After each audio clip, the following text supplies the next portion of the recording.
Stop right there with you right after the clerk, please. Good morning. Do you solemnly swear that the testimony and the evidence you shall testify is true, and that now coming between the Commonwealth and the defendant shall be the truth, the whole truth, and nothing but the truth, so help you God? Thank you, sir. You may be seated. Start, please. All right, good morning, Doctor. Good morning. All right, Tree Sprague. Thank you, Your Honor. Good morning. Good morning. Yesterday, when we left off, you were testifying about the decision-making process of the defendant and what she told you about that. Going to what she told you about the voice and what it said to her, did the defendant tell you if that the voice told her where to kill the children? No. Did the voice tell her how to kill the children? No. Did the voice tell her what to use to kill the children? No. Did the voice tell her in what order to kill the children? No. Did the voice tell her where to try to kill herself? No. Did the voice tell her in what way to kill herself? No. The fact that the voice, according to the defendant, the voice didn't tell her any of those things, but instead just said, kill the kids so you can kill yourself. Is that significant in your evaluation in any way? Yes. How so? Well, in the small amount of time that Ms. Clancy had in the home without her husband, it was important in order to carry this out, as well as her suicide, to do this quickly, methodically, and the like. And so this is having no instructions as to how to do it, but being able to execute those decisions, including being able to get a phone call and then return it to her husband in the process of all of this. Certainly the phone call was not expected. That is surprising that she was able to accomplish all of this without any other kind of direction or plan. Does that indicate to you that she was making decisions about those things, about where and how and when? Your Honor, this is, again, for the record, direct examination. It's leading. I object to it. Have a standing objection. Yeah, if you could just rephrase that. What does the fact that she was able to do all of that indicate to you, if anything? Well, it indicated that she had control of the sequence of what she was doing throughout. Doctor, you talk in your report about interpersonal psychological theory of suicide. What is that? Well, that has to do with the decision-making process or the capability for someone who attempts suicide. And are there 3 parts to that theory? Yes. And what are they? Well, one would be called aloneness, or the sense of isolation, people not understanding. So that is a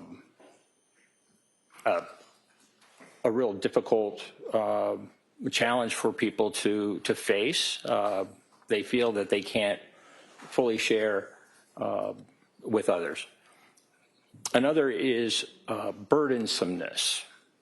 If someone feels that they are a burden to others, that is also something that we find is a component to those who make serious suicide attempts and completions. And third is what I would call capability. So you can have that sense of aloneness. You can have that sense of burdensomeness. But if you don't have the capability of taking your life, you can be very suicidal but not ultimately accomplish the suicide. It does not mean that you're not suicidal. But that issue of capability is one that's very difficult because we have a natural will to live. And that is the most difficult thing for people to overcome. The thing that's the most difficult thing to overcome, that's the capability of actually committing suicide? Is that what you're saying? Correct. And this theory in the 3 parts, did you compare what Ms. Clancy told you and what you saw in the records to this theory, and have any conclusions about that? Yes. And what were they? Well, certainly, the documentation from the medical and mental health records demonstrates that sense of isolation she felt, even in the company of others. That sense that she was just having a problem that was difficult for her to understand, difficult for others to understand, and of course the suicidal feelings that came about, and then ultimately those feelings about harming her children. This is not something that she could share. The sense of burdensomeness, she had planned to go back to work, as she had for her first two children, Cora and Dawson. And the time that she was expecting to go to work kept extending because she just did not feel mentally healthy enough to be able to return to work and to function. And so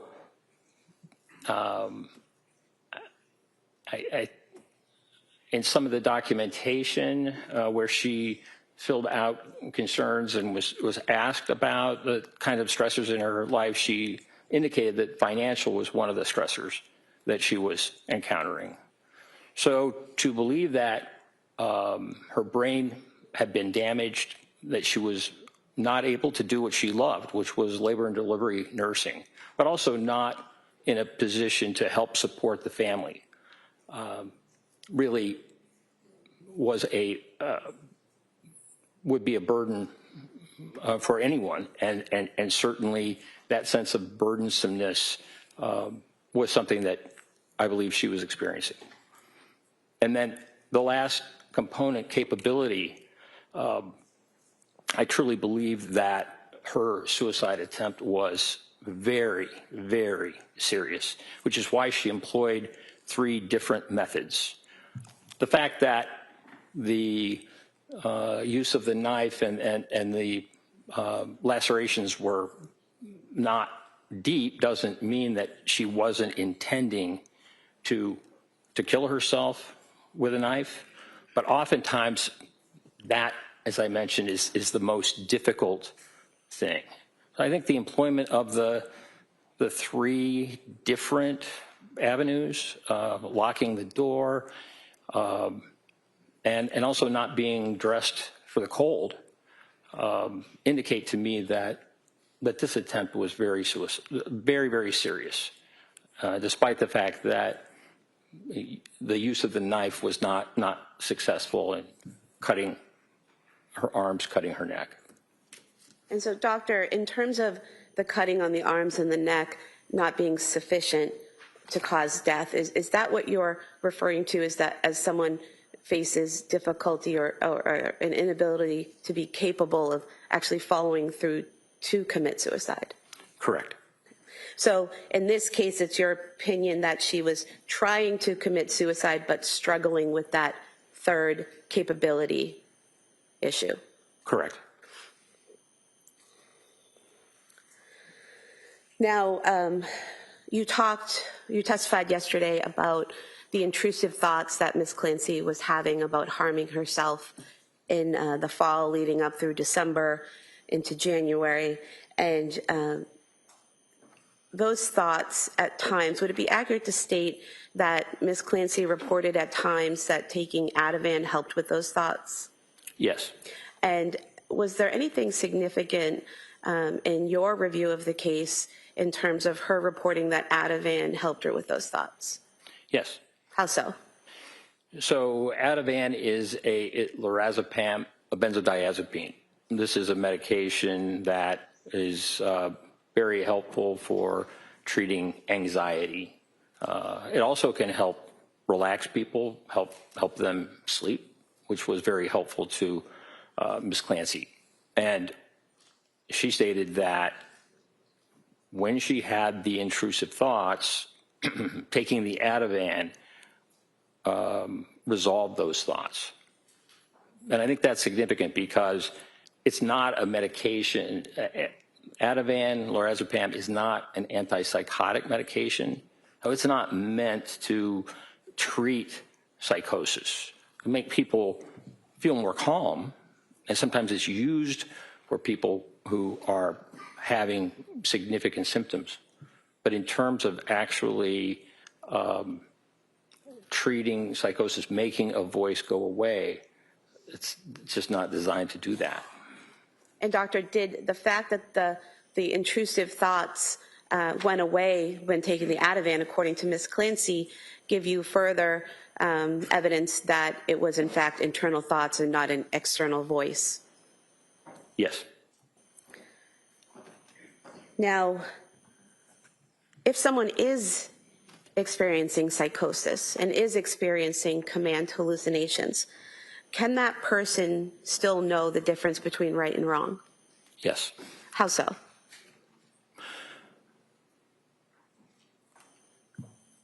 Well, hallucinations, even command hallucinations, when they occur, do not propel an individual to automatically obey them. And in fact, many people will engage in behaviors to stop the actions that the voice is claiming. That's something that makes sense, particularly when the command is just so serious and so against someone's values. So it's possible and common for people to engage in behaviors to avoid doing what a command hallucination is saying. And doctor, is it possible for someone who is experiencing psychosis and command hallucinations to conform their behavior to the law? Yes. And how so? Is it basically what you were just telling us? Yes. If someone is having a command hallucination to do something out in public, but there is a police officer nearby,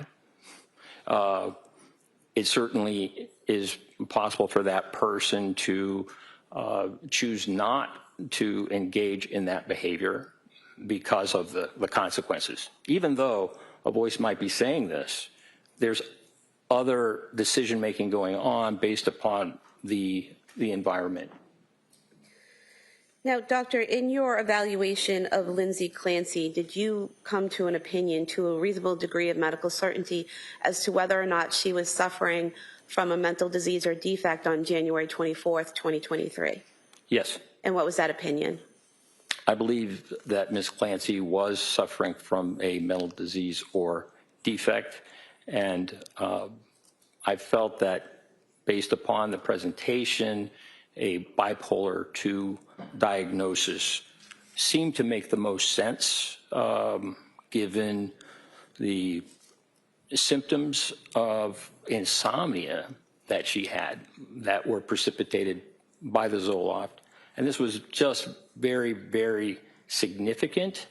And while it didn't fulfill all the criteria or many of the criteria, if she were a patient of mine, I would diagnose her as bipolar II, because I would want to make sure that any doctor who saw her afterwards would be very wary of using an SSRI antidepressant in treating her. And doctor, you mentioned the drug effect, Zoloft had an effect, and SSRIs might have an effect. Is there a difference when you're treating someone and they're taking medications between being over-medicated and having an adverse reaction to medication? Yes. And what is the difference? Well, when we think about side effects, that is an example of a medication having a response. Now, sometimes we have side effects when we're not necessarily over-medicated, but we put up with those side effects. When there is too much medication, certainly we can experience those side effects. For example, over-sedation, or there are some medications that can cause stimulation, so people are not able to sleep. An adverse reaction is much more serious. An adverse reaction could be, for example, an allergic reaction that could cause death, or some type of reaction that you don't see in most people but has been reported. So there is a difference between side effects, no matter how difficult they are, and what we would call adverse effects, which can be extremely serious. And in your review of the records of the medications that the defendant was prescribed from September through December, did you see any evidence of her having adverse effects from the medication?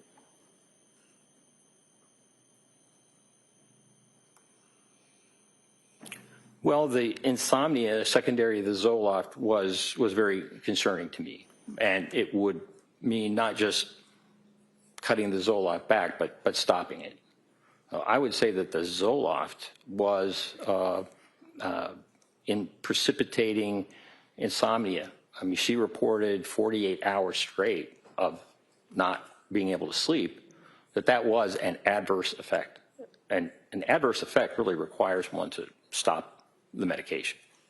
And that is what Dr. Jennifer Tufts did with Ms. Clancy, correct? She had her stop the medication? Correct. And in reviewing those records again from September through December of 2022, did you see any evidence that Ms. Clancy was over-medicated?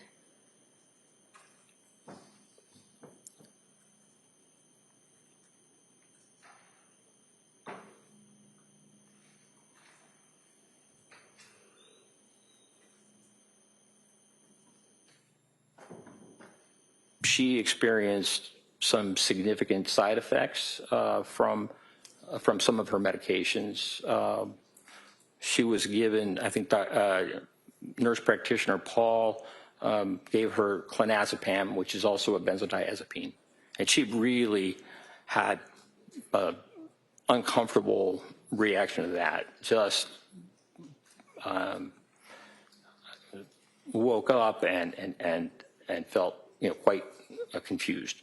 So she stopped that medication, understandably. Seroquel is a medication, quetiapine, that at high doses can cause some significant side effects. At lower doses, it generally helps treat insomnia. At higher doses, it can have more significant effects. And in terms of just ability to think and organize one's thoughts. However, Ms. Clancy, in December of 2022, chose at that time to continue on Seroquel, a combination of Seroquel and Valium. Nurse practitioner Gelada had suggested another medication, olanzapine, Zyprexa, which she's taking now. And Ms. Clancy asked that she continue on the Seroquel at that point and the Valium. So, it's a challenge. One has side effects, but one also sees benefit in the medication. And certainly that combination at that time, I think it was around December 7th, December 9th, that was really helping her sleep. And so she asked to continue on those 2 medications. So I guess when I ask about over-medication and you talk about the side effects of the medication, there seems to be a disconnect between maybe what a layperson calls over-medicated versus what the medical definition of that is. So is what you're saying that being over-medicated medically means having side effects to the medication? Well, no, not necessarily. So what does over-medicated mean to you in your profession? Well, if someone were to prescribe a medication that was beyond the limit that safely can be prescribed, for example, it's possible to be toxic on, say, lithium, which is a medication that she took for a while she was at Tewksbury. And if I were prescribing, say, 1,200 milligrams of lithium twice a day, and her lithium level was toxic, as it would likely be, that would clearly be an example of over-medication. And did you see any evidence of that scenario in the defendant's records, that she was prescribed too high a dose to make her be at a toxic level of any medication?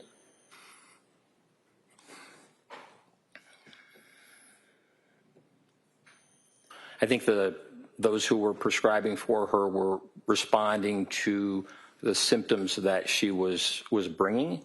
There was a kind of a rapid increase in the dose of Seroquel, and that higher dose of Seroquel was, she didn't, I believe she was ultimately prescribed at 400 milligrams, and she never ended up taking that. But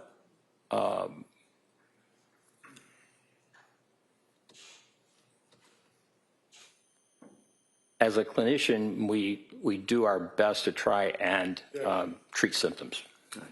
So, Doctor, did you see?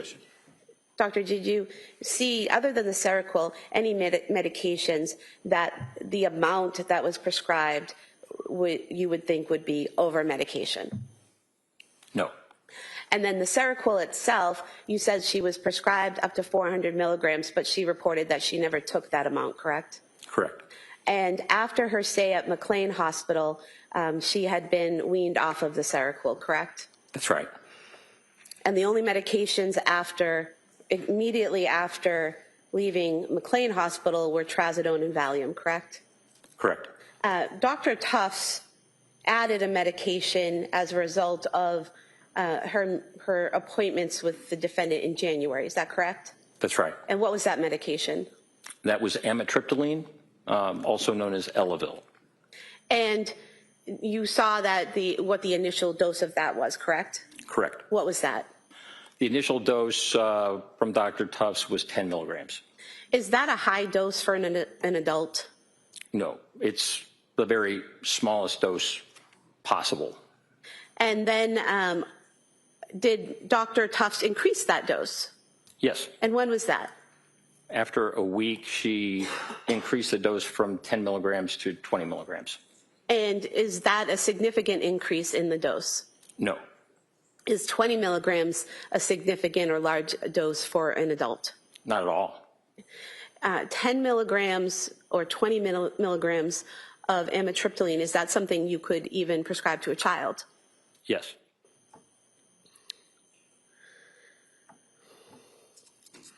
Now, doctor, based on your review of all of the records and your meetings with Ms. Clancy and your collateral interviews, did you form an opinion to a reasonable degree of medical certainty as to whether or not Lindsay Clancy on January 24th, 2023 could appreciate the difference between right and wrong?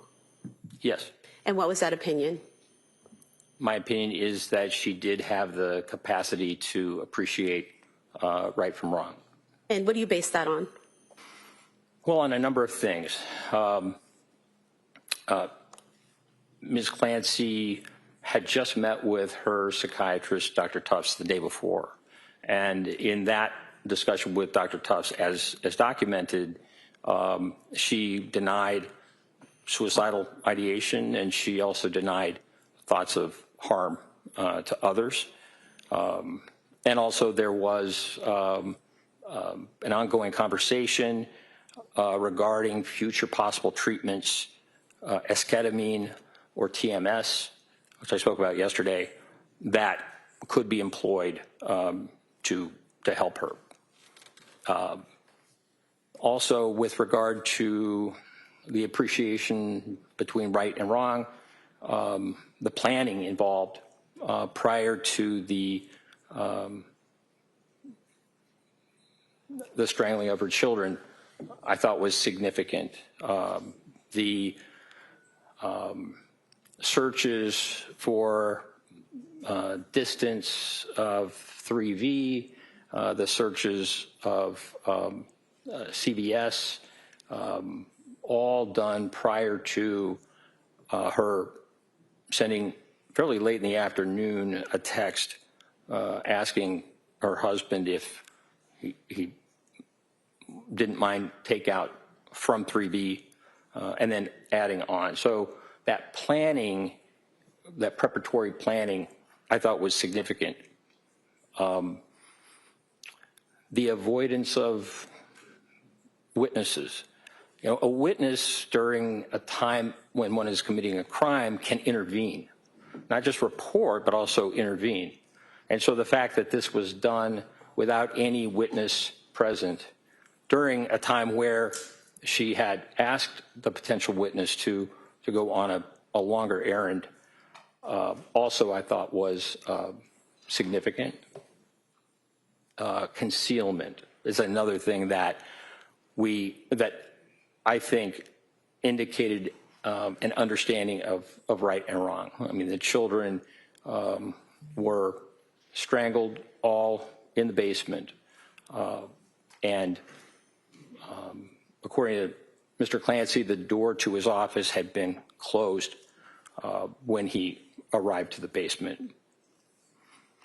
Timing was really, really significant in this. There was a window of time that Ms. Clancy was aware of in which she would need to kill her 3 children as well as to kill herself, which she expected would happen. She was conscious of time and told me that she had mapped out the distance, et cetera, because she didn't want her husband to be gone too long. But in this case, I think the issue of time and her husband returning, rather than being a solution for her, was a problem. And so to accomplish all of this in the course of that amount of time that Mr. Clancy was gone, I thought was significant, really showed an awareness of time. In terms of the weapons used, now these were exercise bands, but they were all near where the children were strangled. They were placed there. That's where they kept those exercise bands. And the exercise bands were nearly identical. I mean, very similar in terms of what they could do as ligatures.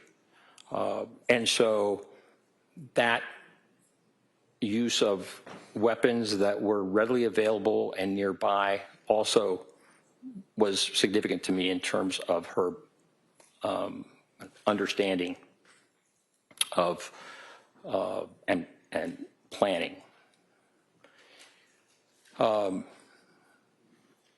I did not see any evidence that she had delusions about her children, delusions as to something wrong with them or something that required them, because of a delusion, that they needed to die. I don't recall that she ever spoke about her children in a delusional way.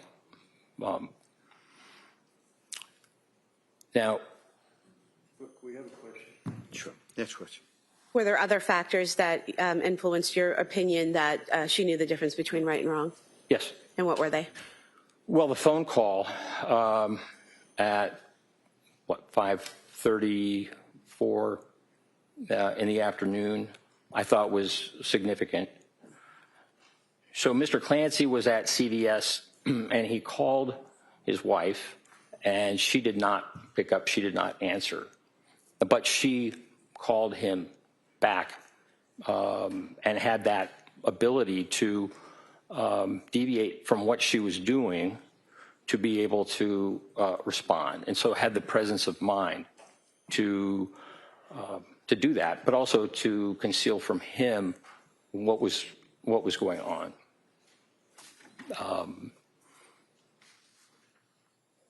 Locking the door is another example. I mean, certainly Ms. Clancy was aware of time and the limited amount of time to accomplish this, but by locking the door, it kept her husband from being able to enter the bedroom and therefore being able to see what had happened. So delayed that time.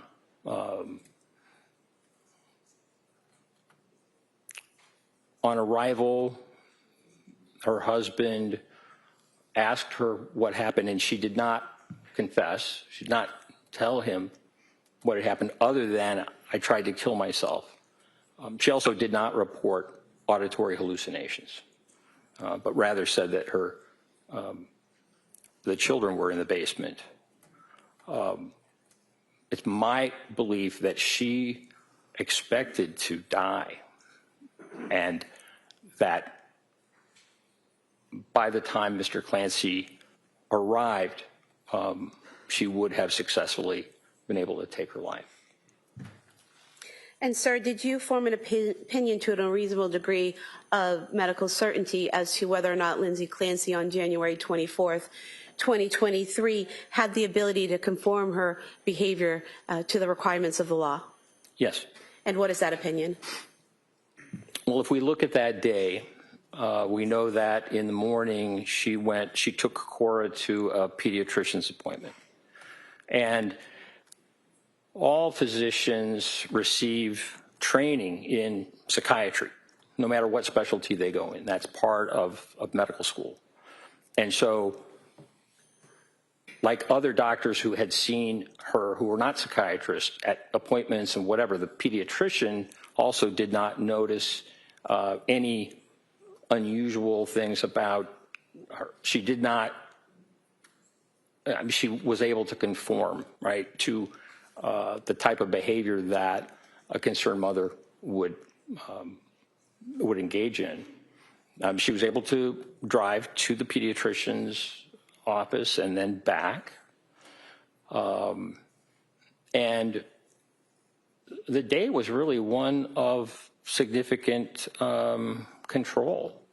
The activities that she engaged in that day, spending time with her children with Play-Doh, taking them outside to build a snowman, sending photographs of the children to her mother, to her husband on Instagram,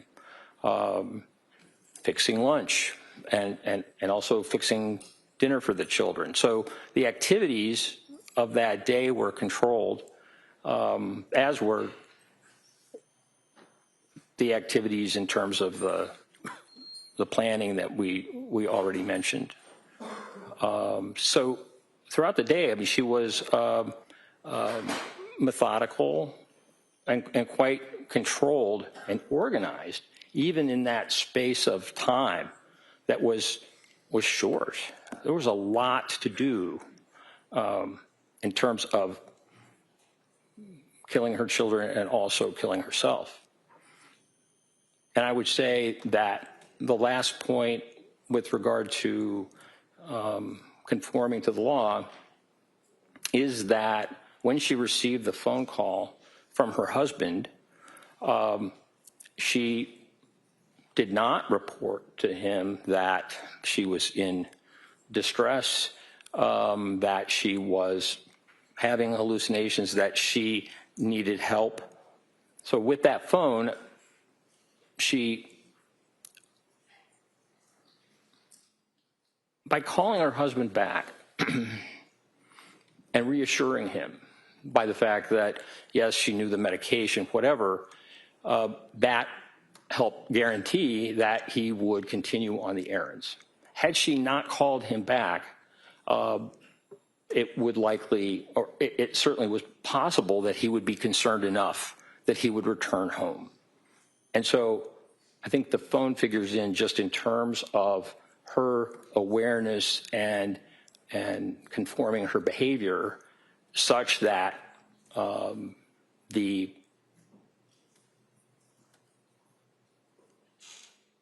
strangling of her children could be concealed. And doctor, did you form an opinion to a reasonable degree of medical certainty as to whether Lindsay Clancy on January 24th, 2023, when she strangled her children, was criminally responsible? Yes. And what is that opinion? Yes. It is my opinion within a reasonable degree of medical certainty that Ms. Clancy was criminally responsible. Move to submit Dr. Saathoff's CV as the next exhibit. Any objection, counsel? All right, that may be admitted. I have no further questions. Thank you. Okay. Hold on a second, Mr. Reddington. Exhibit.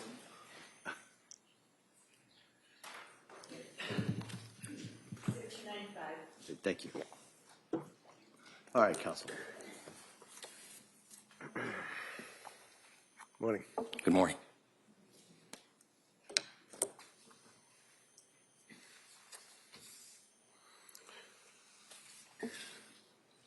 So, Dr. Saathoff, as I understand it, you conducted your investigation or examination of Lindsay by Zoom, correct? Did you say by June? Sorry, Zoom. You know, By Zoom, okay. Television. I thought you said because it was the 4th of June. Yes, sir. Okay. And can you tell us when you were first engaged by the district attorney's office to assist them in this case? I first was informed about the case, I think, in January or early February of 2026 of this year.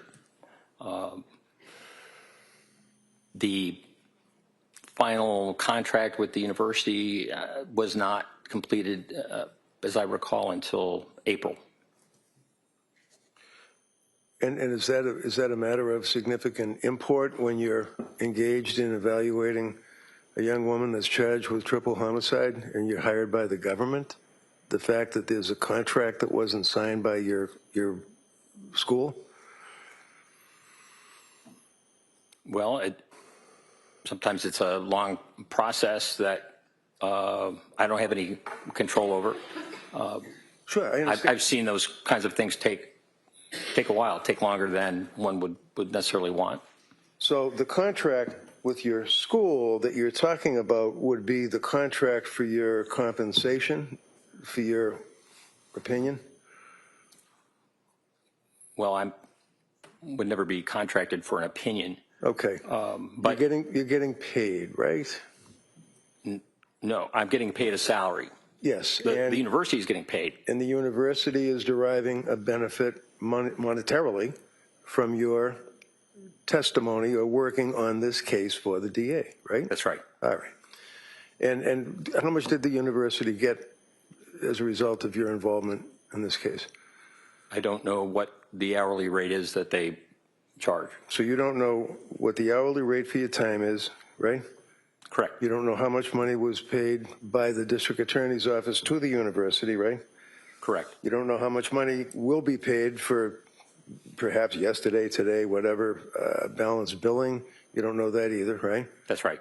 You were retained or engaged in January of 26, right? Yes. This is an incident that occurred on January of 23, right? Yes. In January of 23 to January of 26, 3 years.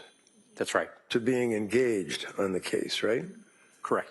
And when you were engaged on the case, at some point the university must have been out of the picture and you must have started to communicate with the DA's office, the police, or whoever.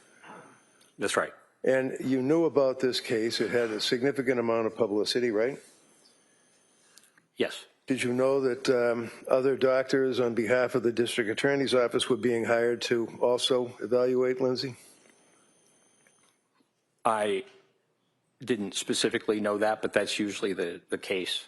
Is it important to see someone, to evaluate them as close in time as the incident is alleged to have occurred to your evaluation, or does it matter? In other words, is it better to see someone like, within a month or two after an incident, or 3.5 years later?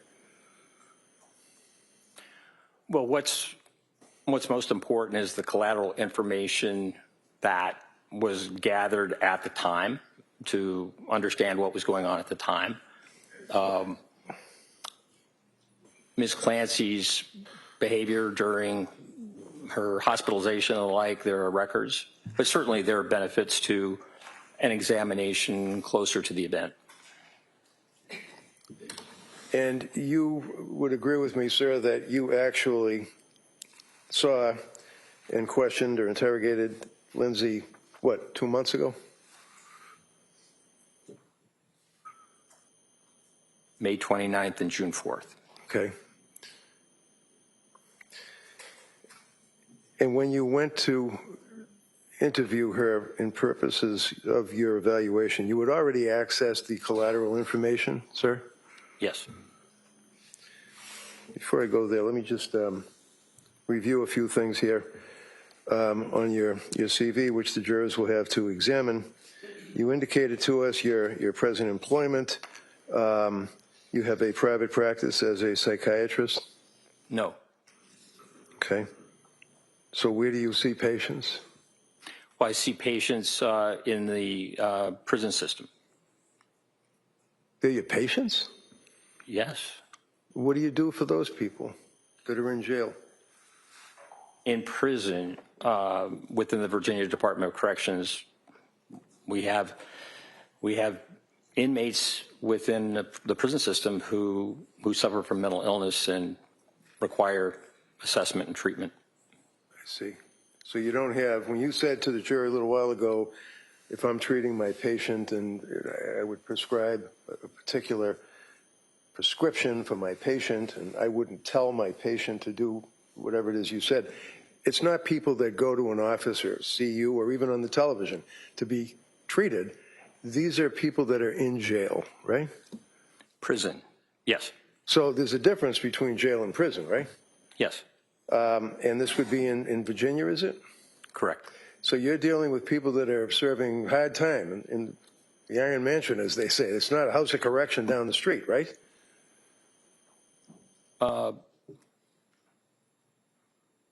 I see patients who have different varying sentences. Some have life sentences. Some are scheduled for release, in the coming month. So that really varies.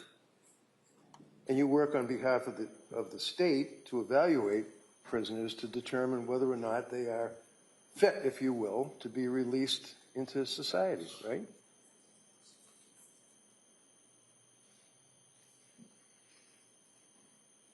Once someone's sentence is over, the only way that they could be continued within a prison system would be to be committed to a psychiatric hospital. And I would say that in the 34 years that I've been treating inmates who are patients, I can only recall 2 times where when discharge came up, their condition was such that they required to be civilly committed because of mental illness. And when you are talking as a forensic psychiatrist evaluator, would that be on behalf of the BOP, Bureau of Prisons? I have consulted with the Bureau of Prisons on just a few occasions, but Okay. Bureau of Prisons is federal, and Yeah, I know that. most of my work has been with state. Okay, but on your resume, sir, you indicate from 2019 through the present, that's a number of years, that you have been employed or engaged as a forensic psychiatrist evaluator on behalf of the United States Bureau of Prisons. as it relates to probation or parole. Is that in your resume? Yes. And that means, sir, that you evaluate inmates that are trying to get out of jail, and you would evaluate them to determine if they're appropriate for parole, right? No. Okay. So when you indicate on your resume from 2019 through the present, you were employed as a forensic psychiatrist evaluator for the United States Bureau of Prisons. How many of these evaluations did you do in the years from 2019 through 2026? 7 years.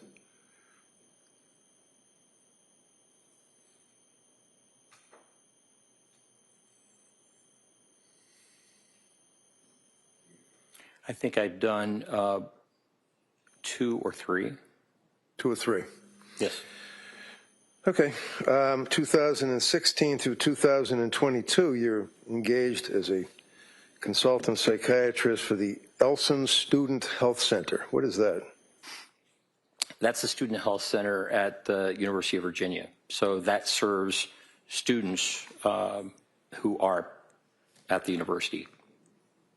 And like what? I mean, do you evaluate them? Do you treat them? Do you analyze them? What do you do for college students?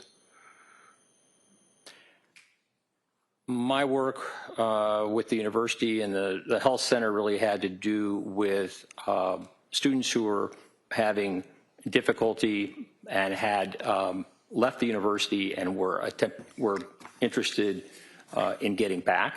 And so I was part of a 3-person panel to evaluate the students to see whether or not it would be appropriate to bring them back to the university. And what, were they like thrown out of the university, or they were disciplined or something? Why would you bring them back? What does that mean? Well, if there was an event that caused concern, potentially was a threat, for example, then just for the student safety and the safety of all, they would leave the university in order to get the type of care that they needed. And then if they want to come back, then I was part of a panel that would evaluate these students and make a determination about whether it was safe So these for are them the to come students. back. I'm sorry, I cut you off. Go ahead. Yeah. No, that's all right. Okay. These are students, right? Correct. In college, right? That's right. That have been thrown out or disciplined or suspended or something, and they're trying to get back into school, right? That's right. And when the parents of the students come, they retain you to advocate on their behalf? No. No, you work for the school, right? Correct. You evaluate them and then back the school up so that these kids can't get back into the school, right? Can you ask that question again? No, that's all right. 1999 through the present, you work for the United States Department of Justice, and the United States Department of State, right? Yes. Okay. And that would be the United States Attorney's Office, the prosecutors. Like they're the state prosecutors, you got federal prosecutors, right? Well, federal prosecutors and defenders. I've worked with both. Well, the defenders certainly don't work for the United States Department of Justice or the United States Department of State, do they?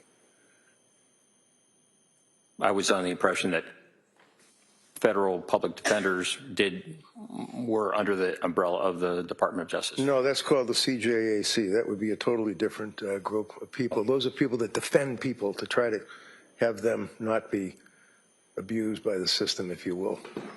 Yeah, that question be stricken. 2015, you're a psychiatric consultant for the Virginia Office of the Attorney General. Another prosecuting arm, right? Yes. 2013, Virginia Department of Virginia Department of Corrections, least restrictive measures for segregation. You evaluate people to determine if they should be in max or disciplinary unit as opposed to general population. Is that what you do? Yes, I've been asked to do that. Okay. And you certainly don't advocate on behalf of the prisoners that are being placed in seg or being placed in those closed units with higher security, right? No, that's not true at all. The National Security Expert 2007 to the present, Oak Ridge United Associated Universities. What is that? Yes, that is a group that that does research with the Behavioral Analysis Unit and the National Center for Analysis of Violent Crime, and I have done work with them. Okay. Critical Incident Analysis Group, CIAG, University of Virginia. Yes, Okay. Behavioral Analysis Unit, as you told us yesterday, for the FBI at Quantico, right? that's right. Psychiatric consultant to the Virginia Department of Corrections, medium, maximum, and supermax facilities, right? Yes, Continuing on with your experience, sir, as a witness in this case, you'd agree with me that you were involved as a psychiatric consultant with the Macro Task Force on-site consultation for the Australian Police Service. yes, Former Soviet Union project, Republic of Georgia, TBILISI, Georgia. You were involved with that, sir? Tbilisi. Tbilisi, yeah. Critical Incident Response Group for the U.S. Air Force. You're in the assessment unit. Yes, Crisis Management Unit, investigative support for Operation Gray Sunset, Jordan. correct. Crisis Management Unit, investigative support unit, critical incident response in Montreal, Quebec. Yes, FBI, National Center for Analysis of Violent Crime, Operation New Hope. yes, Bureau of Criminal Investigation, that's BCI, for the Department of the State Police. Would that be Virginia? yes, You also have an interest in and have studied or written about various topics in your career, correct? yes, Okay. Hostage negotiations course, crisis management unit. You were involved with that, is that correct? correct. That was a number of years ago, though. I guess that was like 1996. That's right. But you've been involved with the FBI for a long time, right? Yes, Fair to say that you're a government man? Objection. No, sustained. Hostage negotiation course. How about Virginia Department of State Police? You involved with them as well, sir? Yes? yes, Advisory positions. You deal with Islam in prison is one of your interests, right? That was a TV program or something? correct.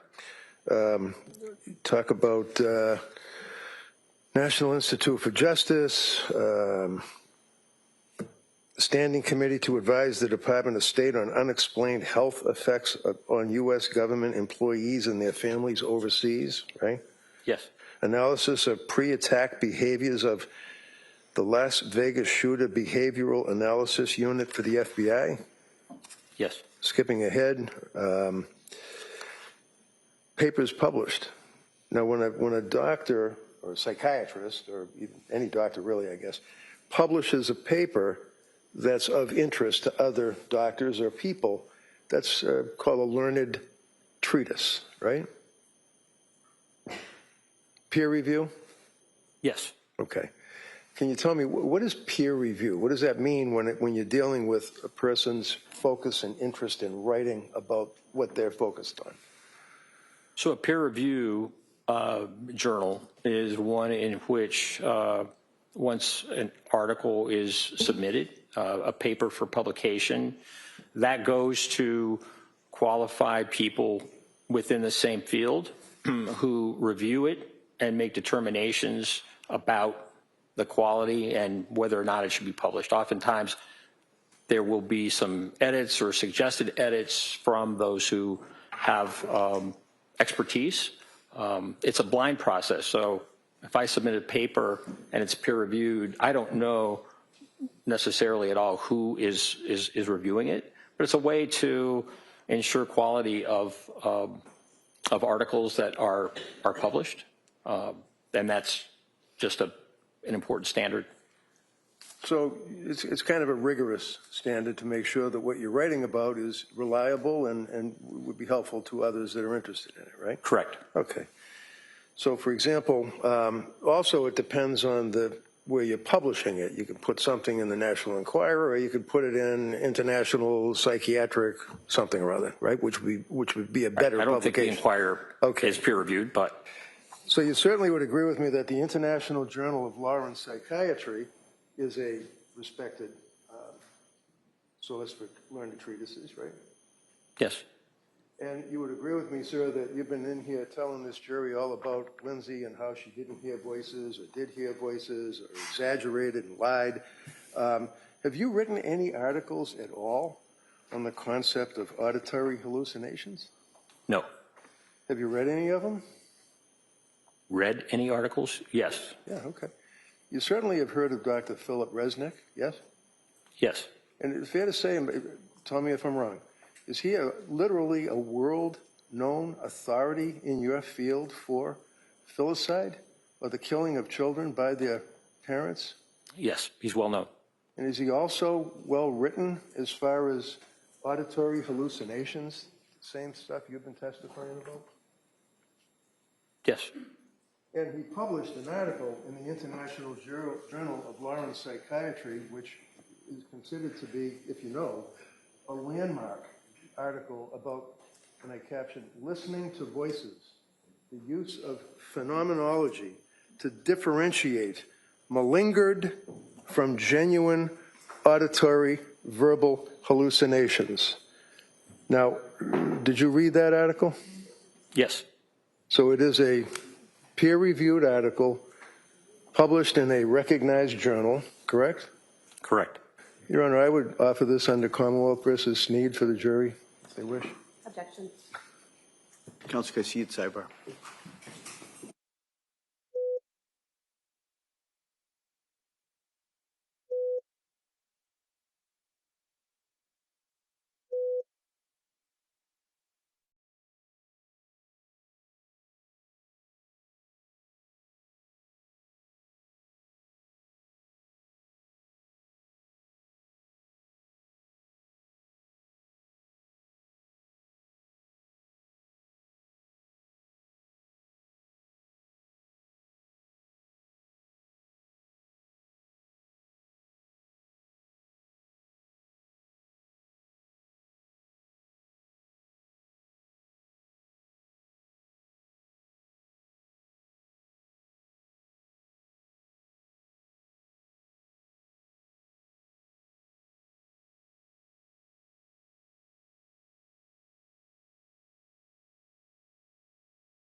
Your Honor, while that copy is being made for the district attorney, could I continue?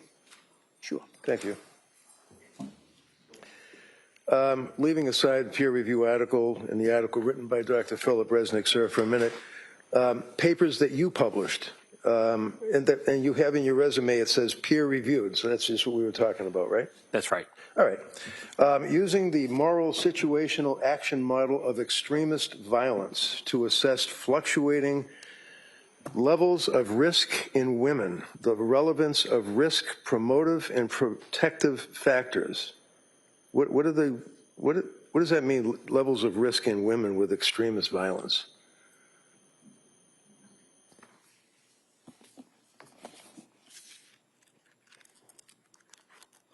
Well, looking at risk assessment in terms of violence and what may be mitigating factors, in other words, decreasing the risk or the threat, or increasing, that would be enhancing factors.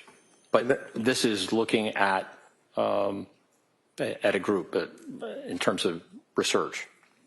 And it's research about women that are involved with extremist violence? Yes. Okay. Assessing, strike that.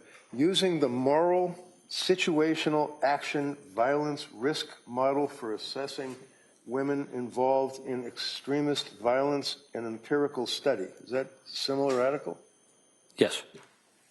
Operationalizing theory, a moral situational action model for extremist violence. That would include guys plus women, I guess, right? I'm sorry. That would include men plus women, I guess, right? Because it doesn't say women. Suicide, terrorism, performance, violence as a public plunge. You wrote that, right? Correct. It's another interest. Crisis leadership and military community resilience. You wrote that, right? Correct. Painting by numbers, capturing the pathology of socio-political conflict, dealing with depression amongst Palestinians. You wrote that, right? Correct. Psychological challenges of bioterror. You wrote that, right? Correct. Trauma and intergenerations transmissions in Kuwait. You wrote that, right? Yes.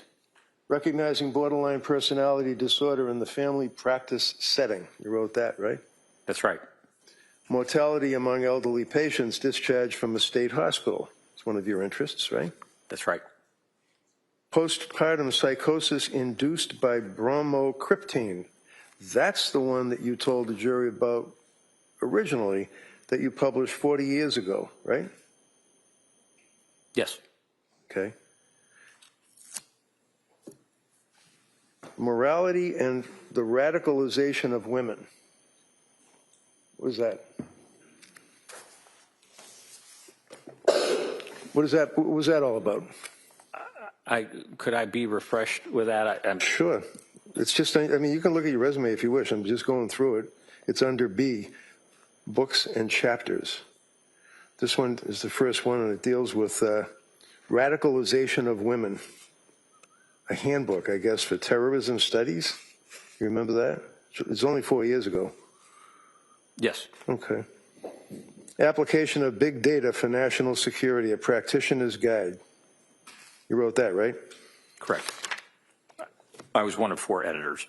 Crisis guide of psychoactive drugs and poisons for the crisis negotiation unit. You wrote that, right?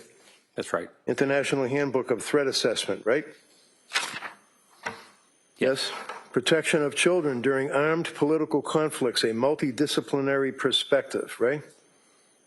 Yes. The negotiator's guide, like when somebody's locked in a building and they're threatening to kill people or something, the negotiator's guide to psychoactive drugs, 2nd edition. You wrote a chapter on that, right? That's right. The negotiator's guide. And it goes on and on with the negotiators and things like that. Terrorism negotiators, right? It's fair to say that's your focus? Correct. Well, Okay. Well, I know you can talk about postpartum, but I mean, I'm asking you if your resume that you prepared, I imagine, well before you were hired by this DA's office, sets forth your interest, right? yes. Okay. The characterization of negotiation as trying to stop killers is not not accurate. I'm probably wrong. Comprehensive. I apologize. You see it on TV, the negotiators, and they're trying to help people that are being kidnapped. On a bridge, On in a bridge, crisis, yeah, something like okay. that. So, Just a few more, Dr. Panels and symposia.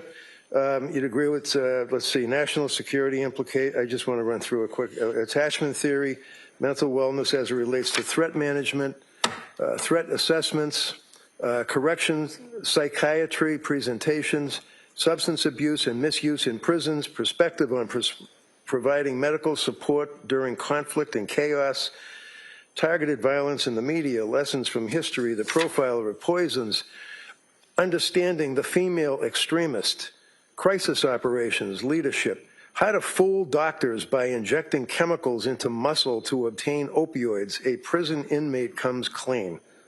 Did I read all those topics correctly, sir? correct.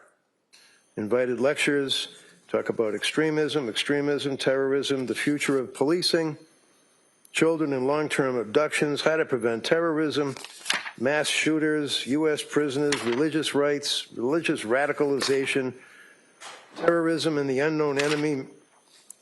Basically, that's what your focus is, sir, correct? No.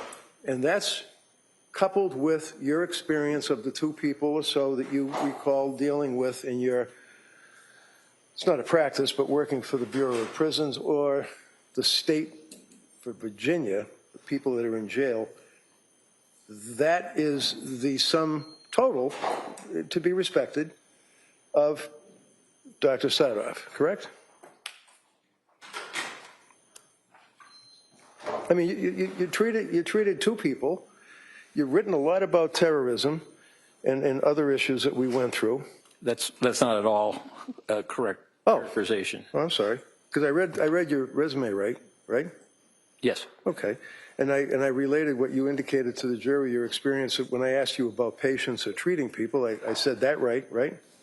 I've been treating patients, and I continue to for the last 40 years. Now, in all of your experience, sir, have you ever treated a woman suffering from postpartum psychosis? Yes. When?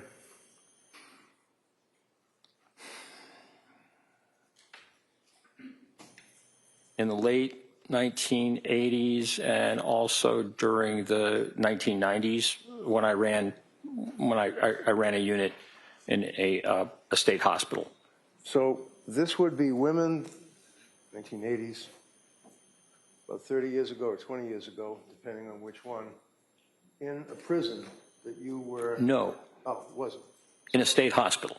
State hospital. Were they Correct. committed? Were they there because they wanted to be there, or were they committed by order of the court? Yes. Yes, what? Usually committed. Okay. So other than that, sir, do you have any interest, writing, knowledge about postpartum depression, postpartum psychosis? Well, it really is a requirement when you assess and treat women to be aware of their histories and making determinations. So that has continued really throughout my career, men and women. What did you just say? Can you repeat that again? You're treating women with what? Treating women with psychiatric problems, serious illness, psychosis. So when you defined for the district attorney the concept of, let's say, psychosis yesterday, were you referring in any degree to a woman who has had a baby and is in a period of postpartum depression, shall we say? Yes. Okay. And when and how were you treating those people? That was during the period of 15 years when I ran a unit of men and women who came in with serious psychiatric symptoms. So what would you do? Would you analyze them? Would you talk to them, counsel them? What would you do while they're in the hospital? Well, do full assessment with a multidisciplinary team and make determinations about proper treatment, proper therapy, medications, and the like to treat the symptoms. And generally, what would the symptoms be, sir, in your experience? Symptoms of postpartum depression? Yeah. Okay. Well, certainly within that period of time around birth or after birth, the DSM has a 4-week period. Others expand that to as much as a year. But certainly depressive symptoms postpartum are similar to the symptoms that you see in a regular depression. You can have suicidality, you can have guilt, changes in appetite, changes in weight, changes in concentration, changes in physical activity. You can also have significant problems with sleep, either sleeping too much or not enough. So these are depressive symptoms that come in the postpartum period and require assessment and treatment. Are you aware, sir, in your practice or studies of the number of women that commit suicide during the postpartum period? Are you aware of that? I can't quote you a figure. Do you have any clue at all? No. Would you agree with me, sir, that one of the unfortunate components of a woman who has had a baby and is suffering from postpartum depression and living with it, that can, on a dime, turn into postpartum psychosis very quick, right? It can be rapid. And you indicated, sir, that there, according to the DSM, is a 4-week cutoff for symptomology, and then you mentioned that there are others. Is it the World Health Organization that you said that talks about a year? Correct. There are some other psychiatric organizations that talk about different periods of time, 6 weeks, 8 weeks, right? Correct. So when a woman is dealing with these symptoms and goes to a doctor, or even you, when you're treating, as you indicated 15, 20 years ago, you were treating, is it important to take a blood test? I'm sorry, can you repeat that? I'm sorry, my bad. Is it important to take a blood test?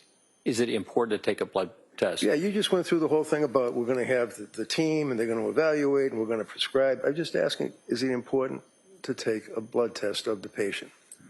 It can be. Based on what? Based on the presenting symptoms, based on the history, based on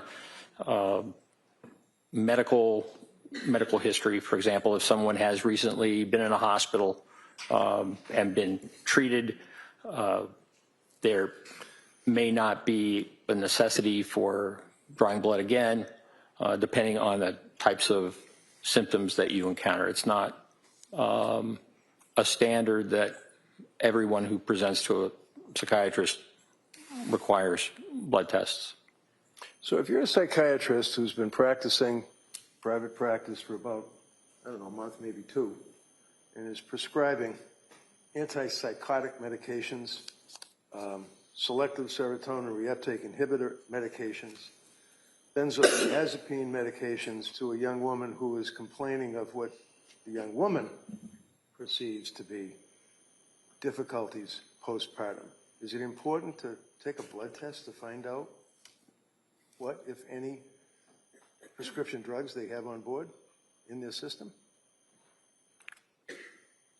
To check and find out, did you say what drugs are on board? Yeah, I mean, you're treating this patient, right? And they're coming off this, hypothetically with you, but they're coming off the street to see a psychiatrist for help, right? Yes. And if they're already been prescribed drug after drug after drug by a particular doctor with her 2 months of robust experience, is it a fair statement that you should take a blood test of that person? Well, it really depends on the medication. There are some medications that really require blood tests because of levels and the like.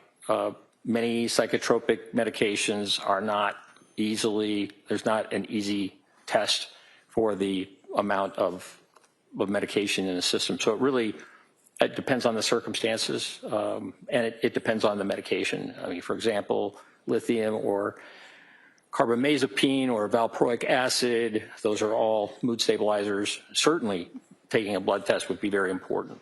So it depends. Depends. Can I just ask you to spell those 2 drugs that you just pronounced for the stenographer, please? Carbamazepine, Yeah. Carbamazepine.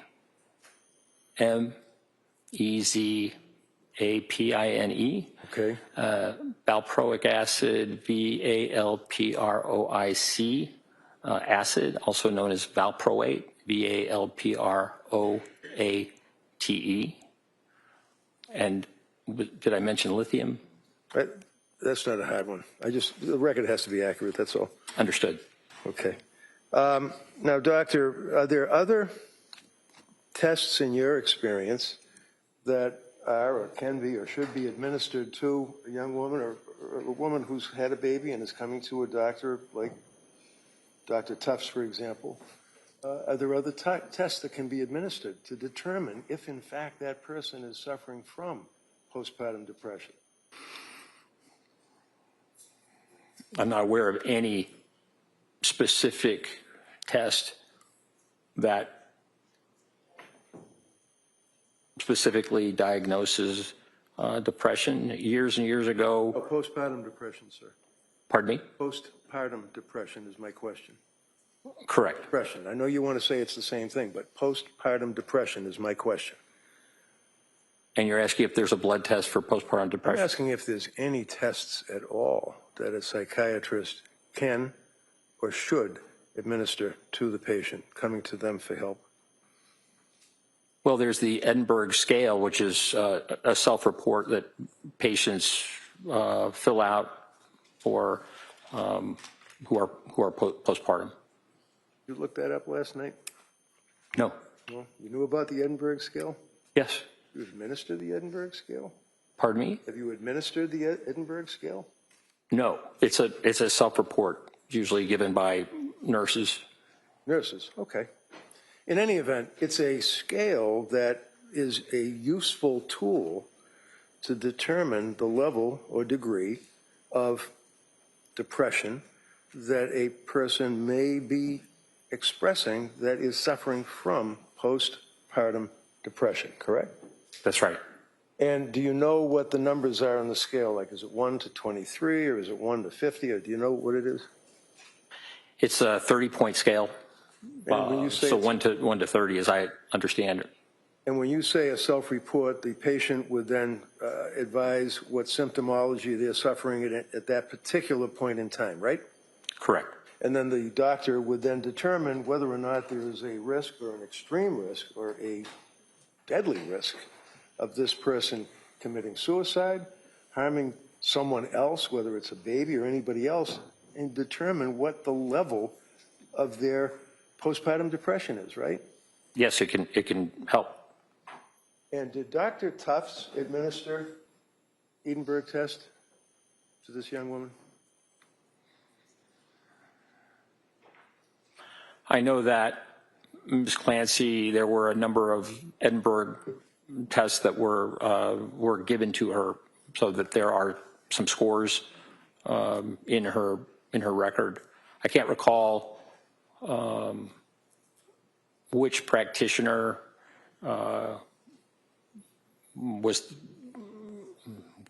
gave her the Edinburgh test, but I do recall that there are a number of scores within her medical record. Right. And what was her highest score? The highest score that I recall was 23. 23 out of 30, right? Correct. And over 15, the patient is in pretty serious trouble, right? Over 15 is concerning, definitely. Right. And she was 23. Right? Yes, I believe so. I think they ranged from 19 to 23, just Right, from my the memory. increase as time went by, right? She was getting worse, Correct. right? Yeah. All right.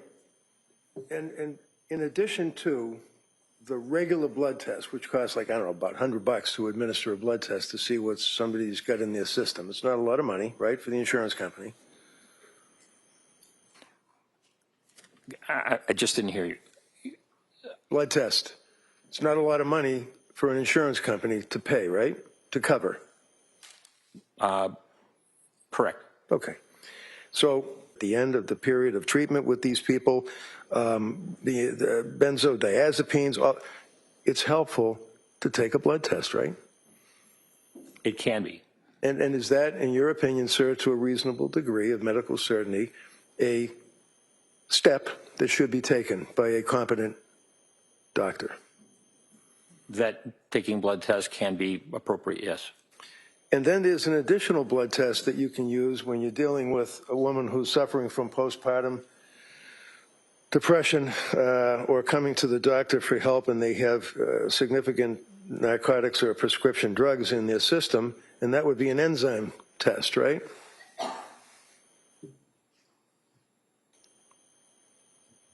I'm not aware of an enzyme test being typically available or used. Well, it costs a lot of money, doesn't it? Like it costs a couple of grand? I don't know. All right. In any event, sir, are there any other concerns that one would have if they're competent and they're treating somebody that's come to them for help in addition to a blood test and perhaps enzyme test to determine the metabolizing aspect of the person's system, metabolizing or processing these drugs that are in their system, the enzyme test?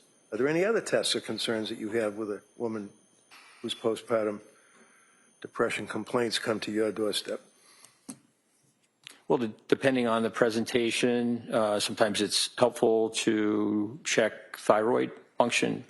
That can certainly be a cause of psychiatric symptoms. Did they do a thyroid test on Lindsay? No. That's not a lot of money that the insurance company would complain about, right? Correct. One of the things that I just don't want to forget, sir, is that the district attorney asked you, while we're talking about the drugs, about the Lamictal, otherwise known as lamotrigine. Did I pronounce that right? Lamotrigine, yes. Lamotrigine. And she said that Lamictal, it has a side effect of a rash, right? You recall that, sir? I think I said serious rash. No, I think she said rash. You may, it's up to the jury what their recollection is, but you may have said serious rash, but we both agree. It's a serious rash, right? Yes. In fact, it can be fatal, right? In very rare occasions, yes. It can be fatal, right? Yes, in very rare occasions. Well, if one person out of 1,000 gets Stevens-Johnson syndrome or prurigo nodularis as a result of taking that medication, that's something that we should not tolerate as doctors, right?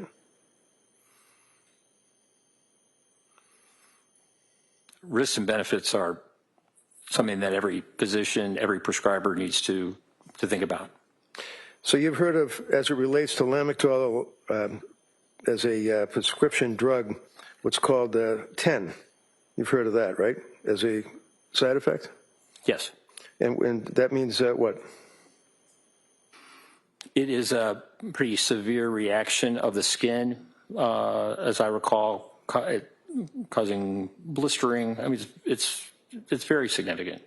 So if you have a young woman who is a nurse, an RN, who worked for 7 years in a very prestigious hospital's labor and delivery unit who was so nervous about drugs that were being prescribed to her that she would at night sit in her kitchen on her phone and Google all sorts of side effects of narcotics, the drugs, the Seroquel, lamotrigine, all of these drugs. Is it an unreasonable decision for her to say, I don't want to take that drug, in your opinion?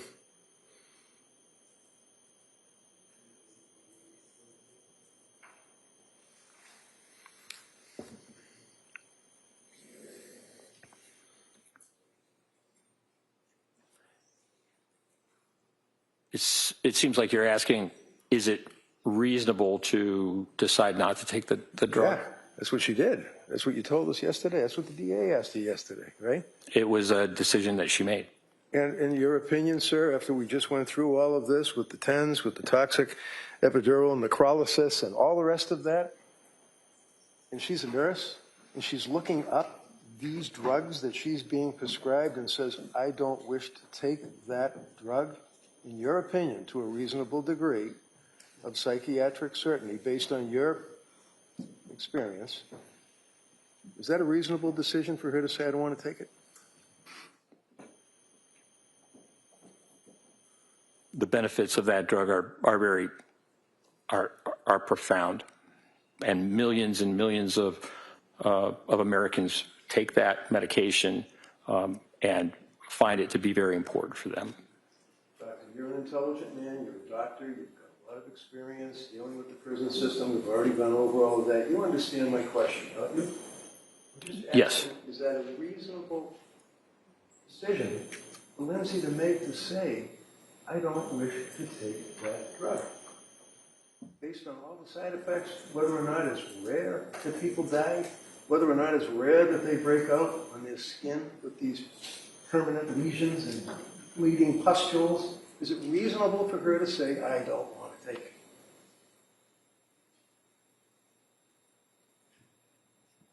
it? In her mind, it was. Yeah. And certainly, we don't want to leave it with the jury that she's so vain that she just didn't want to take something that she might get a little rash with, right?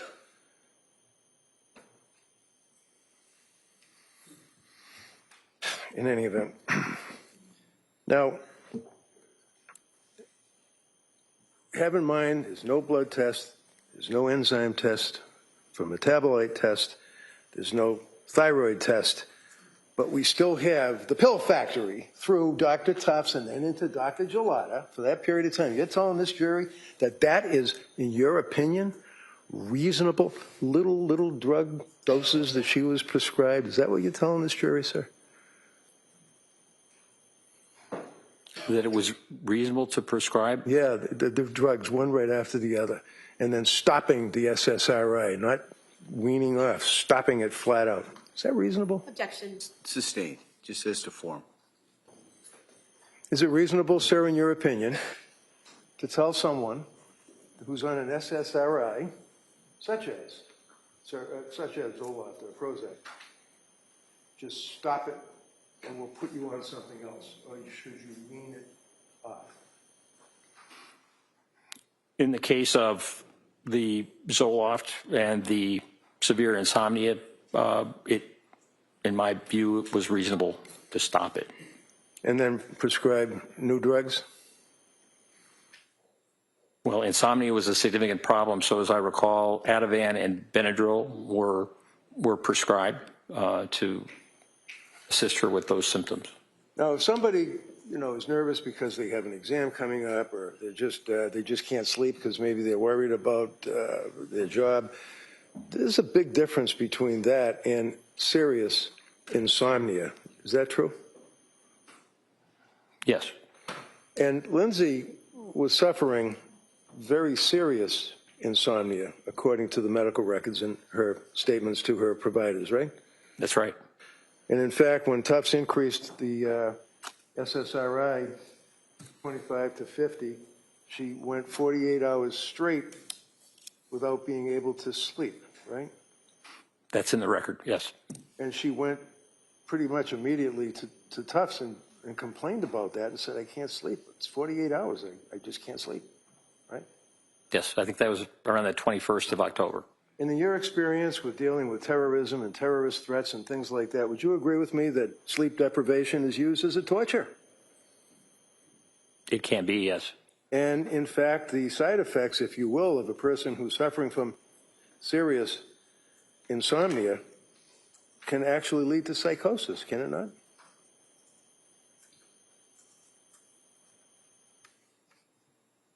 Yes, it's possible. You're aware that while she's living in her house with her husband, Pat, and their 3 kids, that by all accounts, she was a happy mother, wife, friend, daughter, all of the above, right?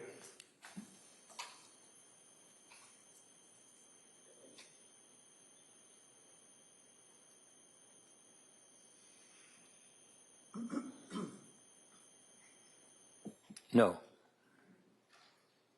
So as the summer progressed, is it your understanding from Dr. Saathoff's investigation in this case that Lindsay Clancy and her husband, Pat, and their kids during the summer of 22 were not living their best life, enjoying life? The summer was very good from Callan's birth really through much of August. Through the time that Patrick Clancy was at home, that first 12 weeks was really quite good. And then it went sideways, right? She started having some concern about anxiety, right? She did. That brought her to Dr. Tufts' office. Oh, brought her to talk to Dr. Tufts on the telemedicine, right? Correct. And then she started getting her prescriptions, such as the SSRI at 25, SSRI increased to 50, 48 hours without sleep, went back to Dr. Tufts, more medications prescribed, right? Yes. Was she in rough shape in October of 2022 after dealing with Tufts for about 3 weeks?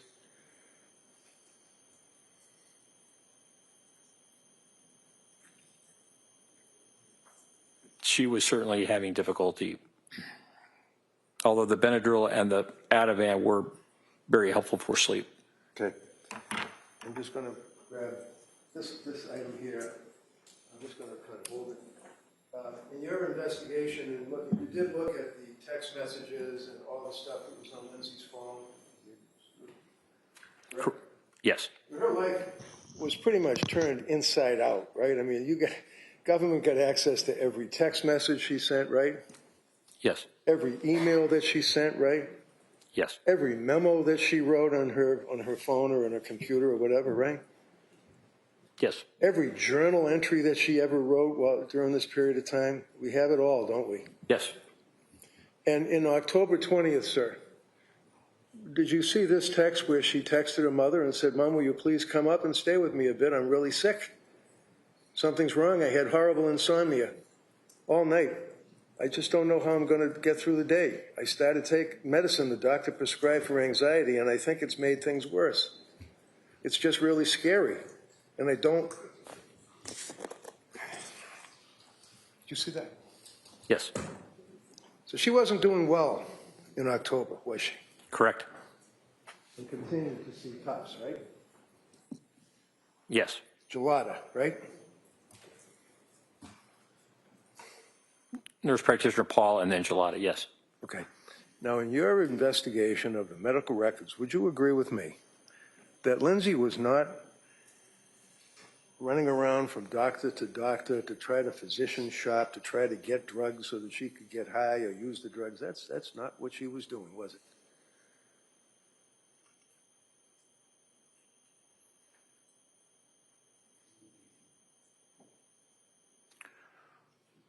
Ms. Clancy expressed concerns that she was not following a plan and that it would have been better for her had she tried to stick with a plan. Is that one sentence in all of the medical records where it makes reference to the fact that she said something like, I should have stuck with the plan? Is that what you're referring to? Yes. Okay. My question, sir, was Dr. Tufts, Dr. Paul, Dr. Gelada.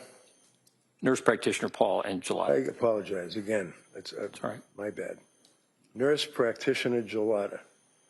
Up to that point, bringing us into November, these people and other emergency room visits that she had, she was not going out looking to score drugs off of drug prescriptions. Is that fair? Correct. And she, in fact, looked up Tufts, but she didn't even know who Tufts was. She went online and Googled postpartum depression and found an expert. Isn't that right? That's my understanding. But she was only practicing for like a month or two. Was she, in your opinion, to a reasonable degree, a psychiatric certainty, an expert? Objection. Overruled.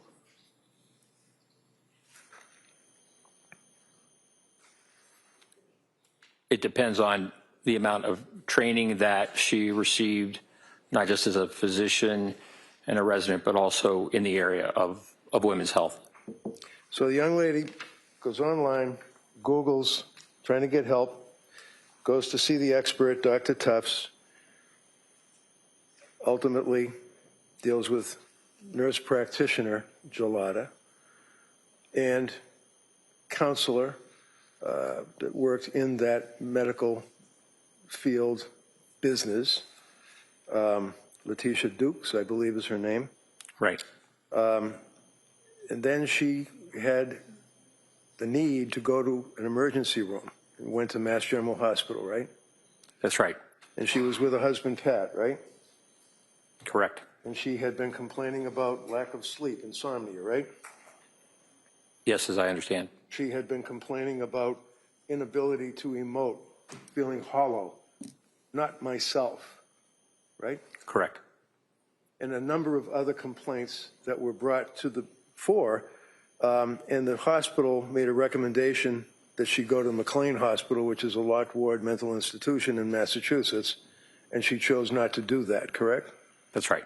So then what she did is went back to her home and immediately hooked up again, if you will, with Tufts, right? That's right. In December, one of the people at the South Shore perinatal unit advised her to go to a hospital that specializes in postpartum women. That would be Women and Infants Hospital in Rhode Island, right? That's right. And she went there like the next day, right after they called, right? Yes, I think they fit her in pretty quickly. Was it maybe the 20th of December?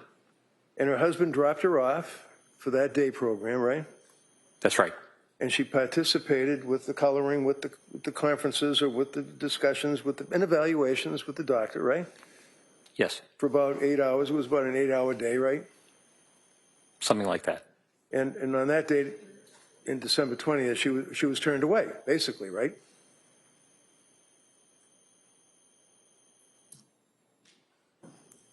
I don't know that I would term it turned away. Did they help her? By Dr. Diaz's notes, but. Did they help her? Pardon me? Did they help her?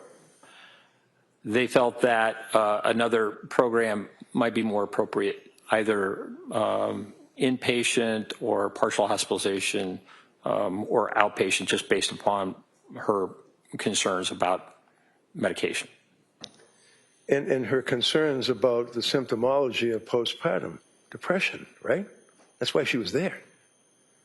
She was having depressive symptoms, yes. Right, and that's in addition to, everybody wants to say GAD, GAD, GAD, general anxiety, depression. This woman was there for treatment of postpartum depression, right?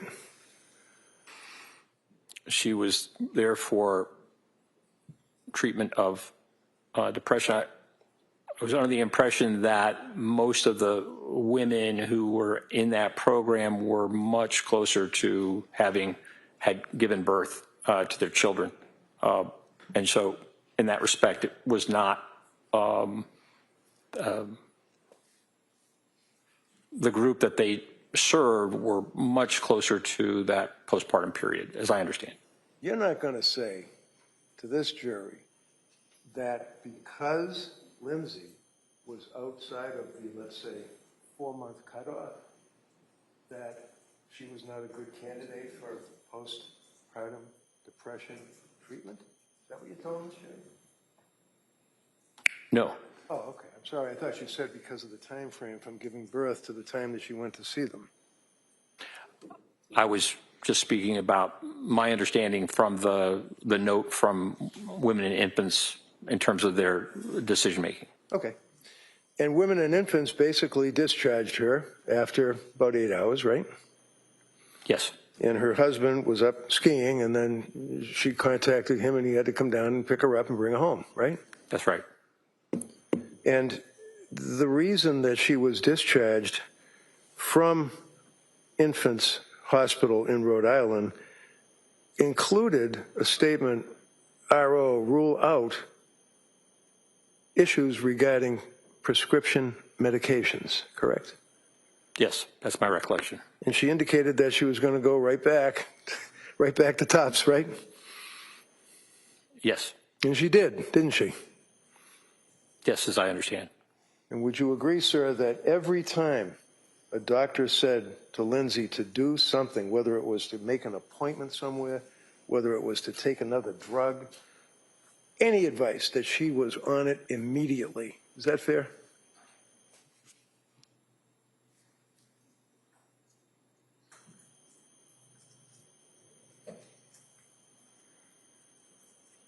She attended her appointments, yes. Well, not just that, she attended them right away. She was told, for example, at McLean, you read those records, that she should hook up with her provider, and she did the very next day, right? Yes. Okay. So she wasn't avoiding seeing healthcare professionals, was she? No.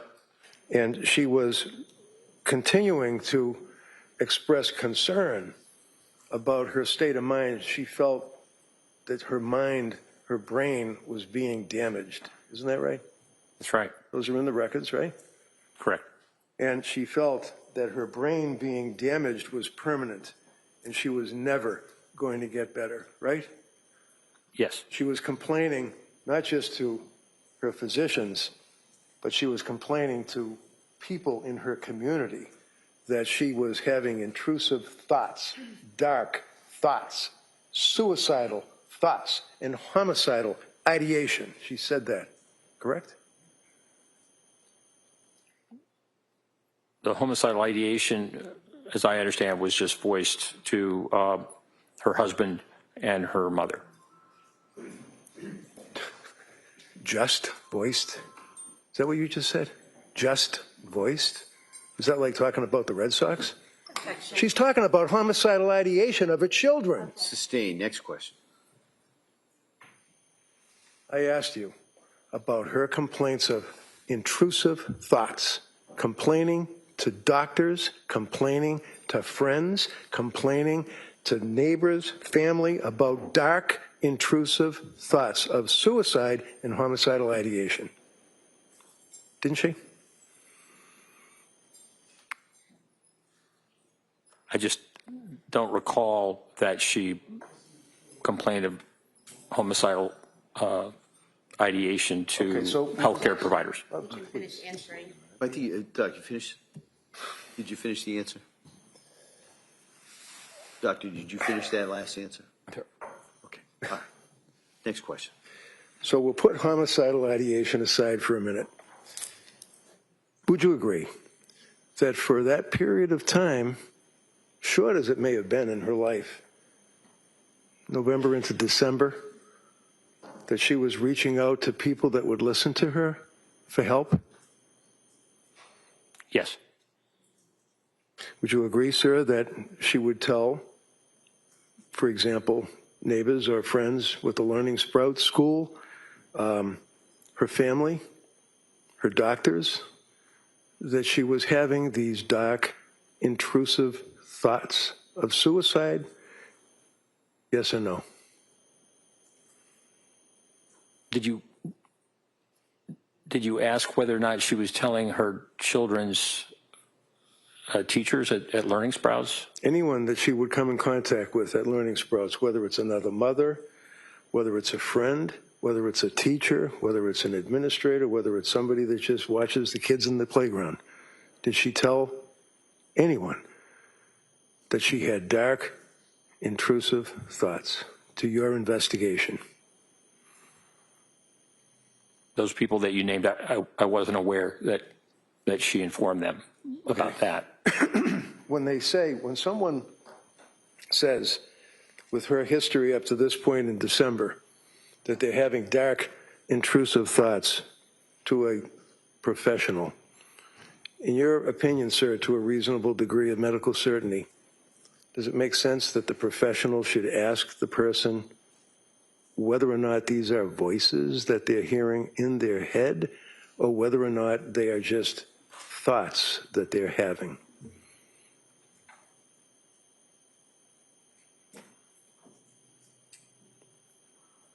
Certainly exploring that is important.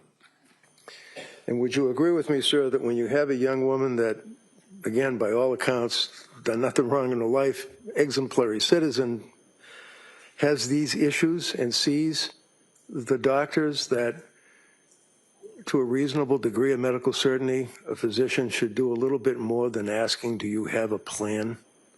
I mean, is that accepted practice, just to say, do you have a plan? And if they say no, you're okay.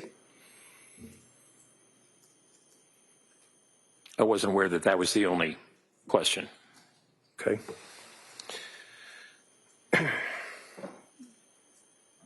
She was also told that counsel had asked you yesterday about other recommendations that were given to her by women and infants, and that you said that she did not follow through on that, but she did see Dr. Tufts pretty much the next day, right? That's my understanding, yes. Okay, and she said that she was going to go see Dr. Tufts the next day, right? Yes. And just to mention, before I forget it, the Lamictal, I think you mentioned to the jury that she had a prescription for Lamictal that she was able to fill, right? Correct. But she didn't take it, right? That's right. And then Tufts told her that she was going to, she meaning Tufts, was going to give her a script for Lamictal, and she said, no, I already have one, right? It was Nurse Gelada. Okay, sorry. She had gotten the prescription and filled it from Dr. Tufts. And Nurse Gelada, when asked about the Lamictal, was very favorable about it and said, yes, that's great. That would be great. Sir, I know. You want to tell me that it's a wonderful drug. Did she tell nurse practitioner Gelada, I already have a script, I don't need it? Yes.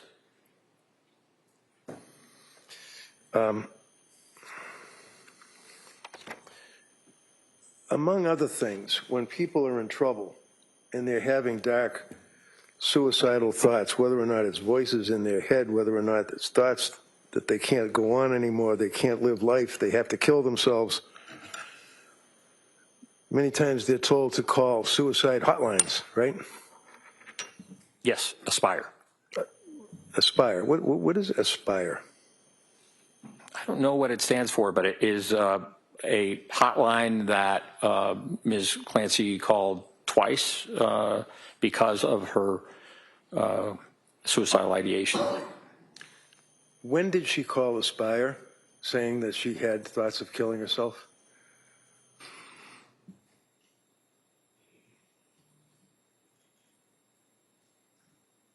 I can't recall specifically. But she did call them not once but twice and told them.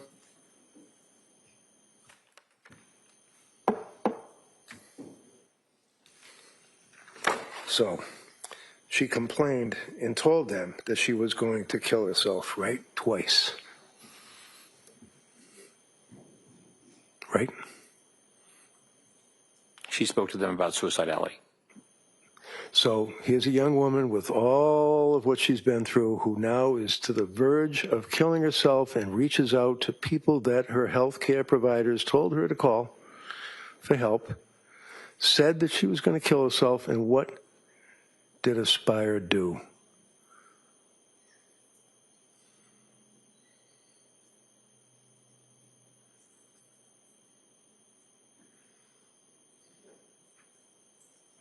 As I understand, they redirected her to her provider. They did not make a decision to hospitalize or to recommend hospitalization.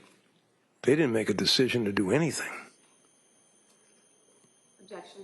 Yeah, so you could form that as a question, please. Did you read the records dealing with Aspire? Did they do anything other than tell her, no, you're not someone that we can help?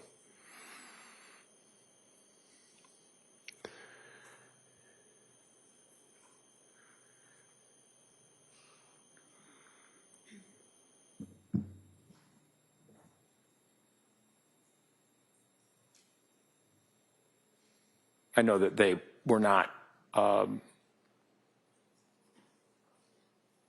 responsive to her suicidality because she did not indicate that she had a plan. And did you read a transcript or listen to a tape, or how do you know that?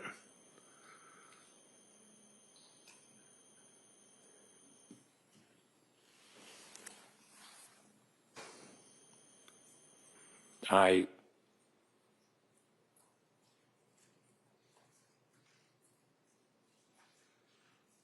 recall it someplace in the documents, it being referred to, but I can't tell you exactly where. So this, sir, obviously is a murder trial, and you are a witness for the government, and you've indicated that you've read the records. You just told this jury that in the conversation that she had with the people from Aspire that she expressed suicidal ideation and was asked if she had a plan. Where are you getting that from?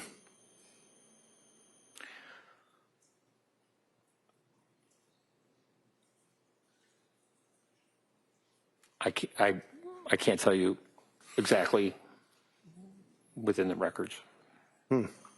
How about the second time she called Aspire? Why would she call Aspire again if they wouldn't help her the first time? In your opinion as a psychiatrist? Looking for help? Continuing to seek help. And yet again, she didn't get any, did she? That's my understanding. To a reasonable degree of psychiatric certainty with treating the patients to the extent that you've told this jury that you have, what kind of a devastating effect would that have on a person who's ready to kill themselves that's called Aspire hotline twice and has been turned away? Objection. Overruled. It could have a very serious effect. And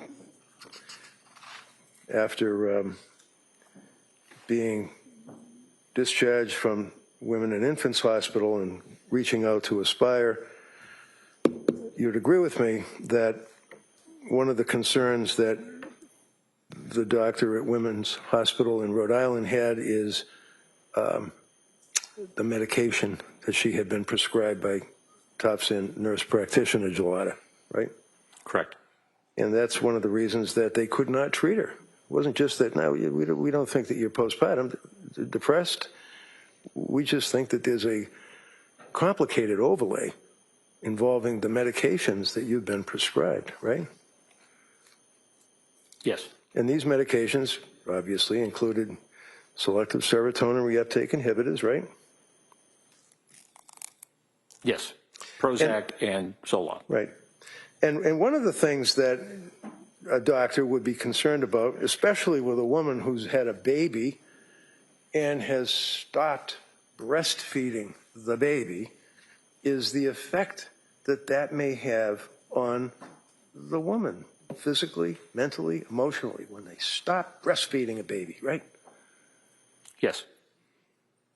And you've heard of gamma-aminobutyric acid, otherwise known as GABA, right? Yes. And can you tell us, please, what that is, sir?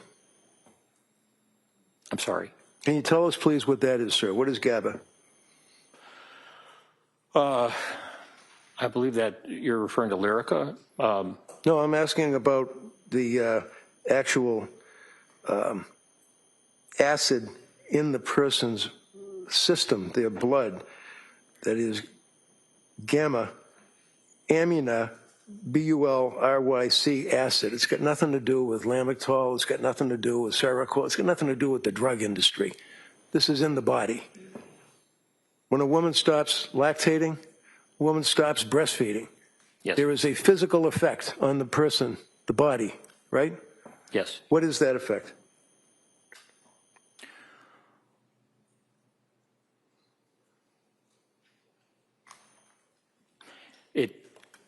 It depends on the individual.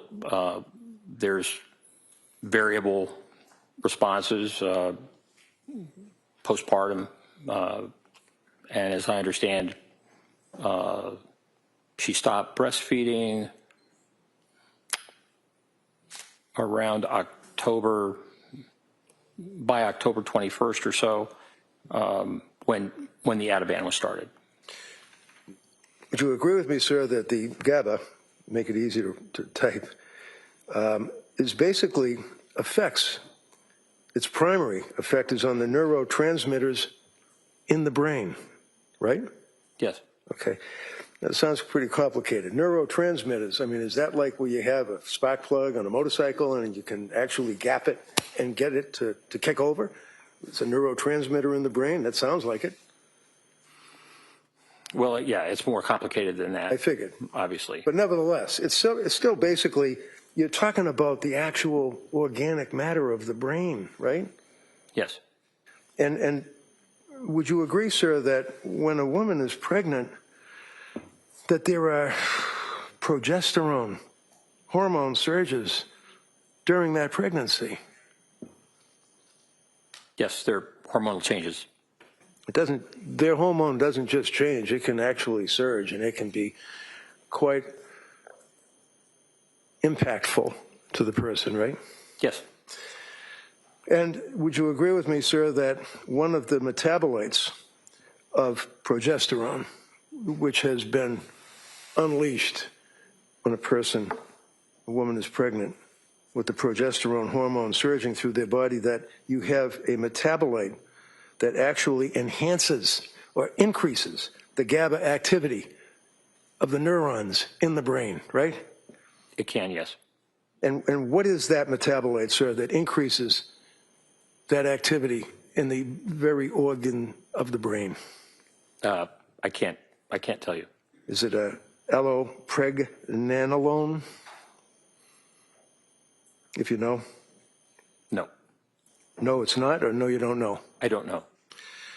Immediately after a woman has a baby, would you agree, sir, that the progesterone that we just talked about and the allopregnanolone that you don't know about drops precipitously according to the medical treatises, right? Objection. If he knows, he can answer that. Yes. And what does that mean, sir? Tell me, when it says that the progesterone and the allopregnanolone in the body drops precipitously. What does that mean, precipitously? That means rapidly. And a sudden drop, sir, you would agree, has a significant potential of causing serious GABA dysfunction, right? That certainly would be possible. Do you know that, or are you just agreeing with me? I'm agreeing with you. Okay. Do you want me to keep going? Want to take a short break? I don't care. I'm just saying that. Yeah. Why don't we take the morning recess at this point? All right. Court, all rise, please. Jurors, kindly close your notebooks. On chairs. This way, please.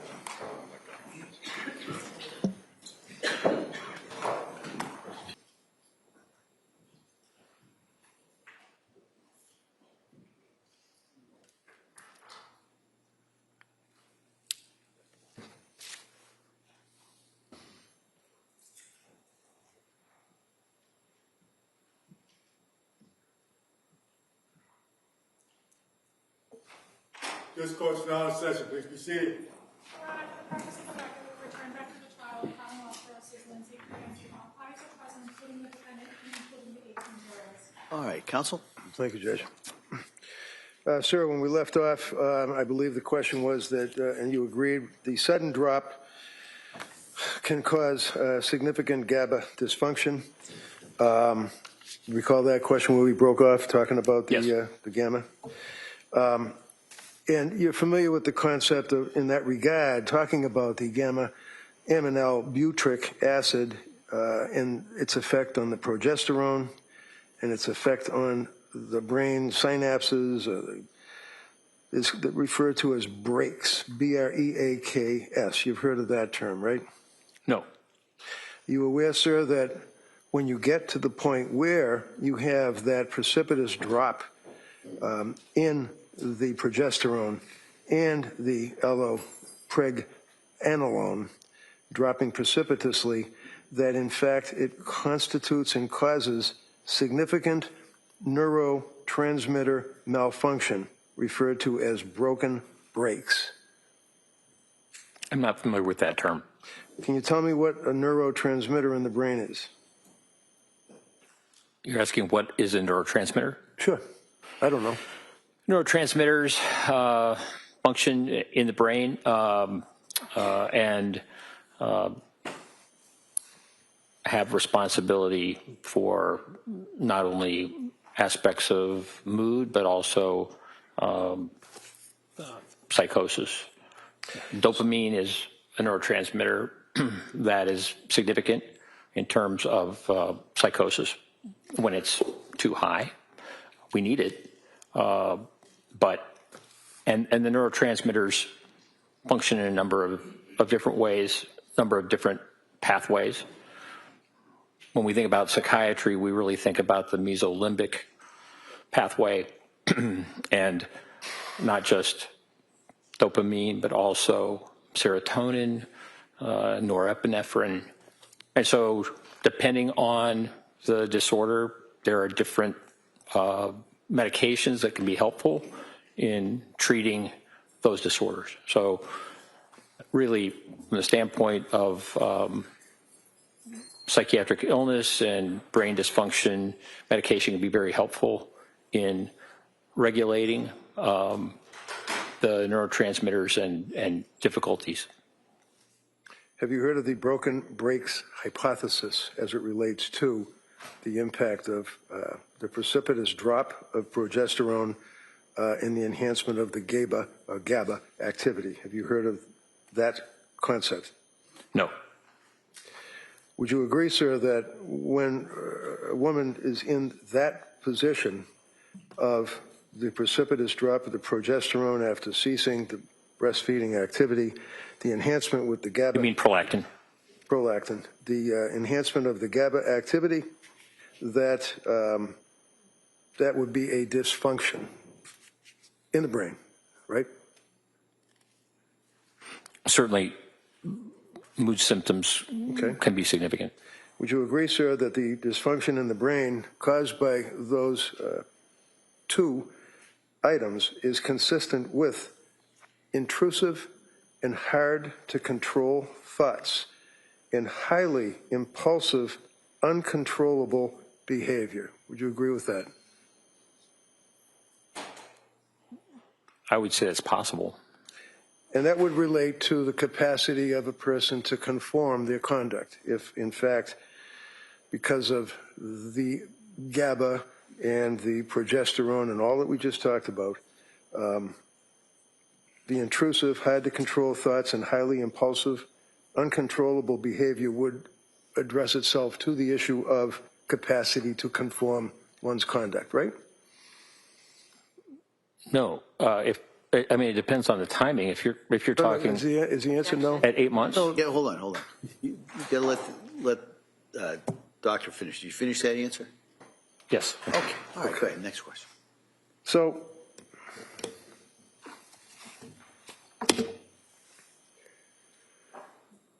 did I hear you say that Patrick is the source, the third-party collateral source of Lindsay saying, I tried to kill myself? Is that what you said?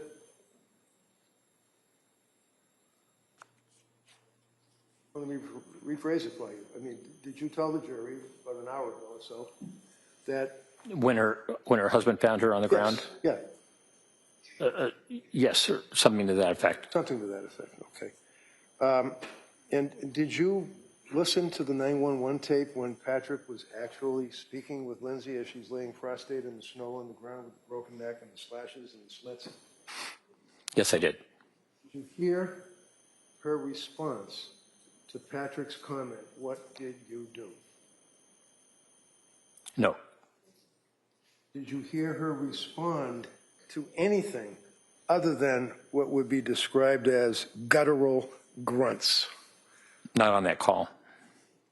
So when this conversation occurred, and this is the conversation that you're talking about, where she said, "I tried to kill myself, kids are in the basement," he then goes into the house, right? Correct. All right. So now we have the EMTs and people are helping her out. We've seen the medical records. You know what the injuries were. You know the damage to her throat. You know the damage to her thyroid, right? Yes. And is it your testimony to a reasonable degree of doctor certainty that a person with those injuries, with the prescription drugs that were crushed up, that she consumed, with a broken neck, would be able to have a conversation? Based on the witness testimony from her husband, yes. Okay. So let's put the witness testimony from Patrick aside for a minute. And you listen to the 911 call. Are you telling this jury that she had a conversation that you could discern what she was saying? Not on the 911 call. No. Would you agree that they were all grunts? Yes, from what I heard. So Patrick goes in the house, relates the fact that he found the children, and you told the jury that his office door was closed, is what he said. Is that right? Yes. Where did you get that from? I believe Patrick told me that. Is that in your report? Yes. And when he told you that, when was that conversation that you had with Patrick? When I interviewed Patrick Clancy. Okay. So you read the grand jury minutes, right? Yes. You read the police report, right? Yes. You know that Patrick went up the stairs, and when he went up the stairs, the door was locked, right? Meaning the bedroom door, not the office door. Correct. And then he was able to open the door, right? Yes, with a key. And there was blood on the doorknob, right?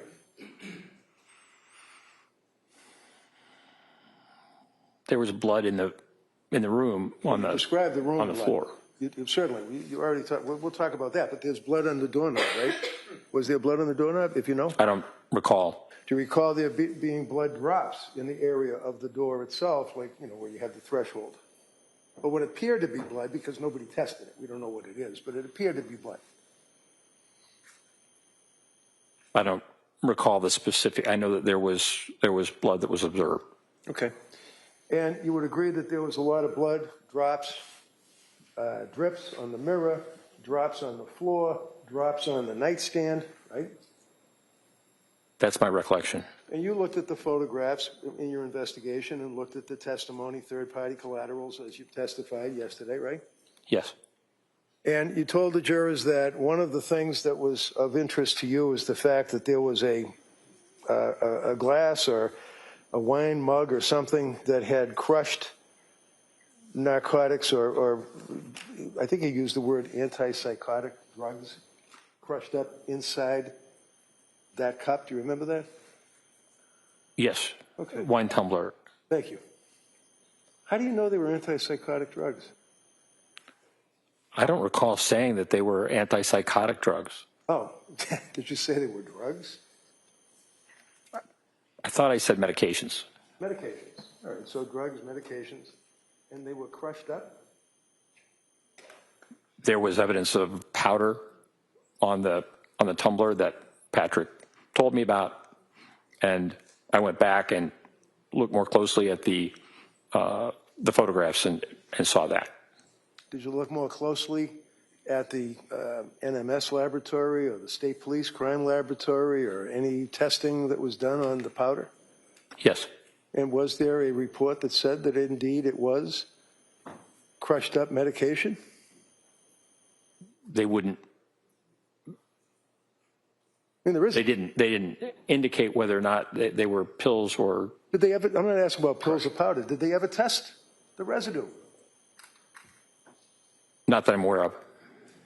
So how do we know that that's even drugs or medications or whatever word you want to use?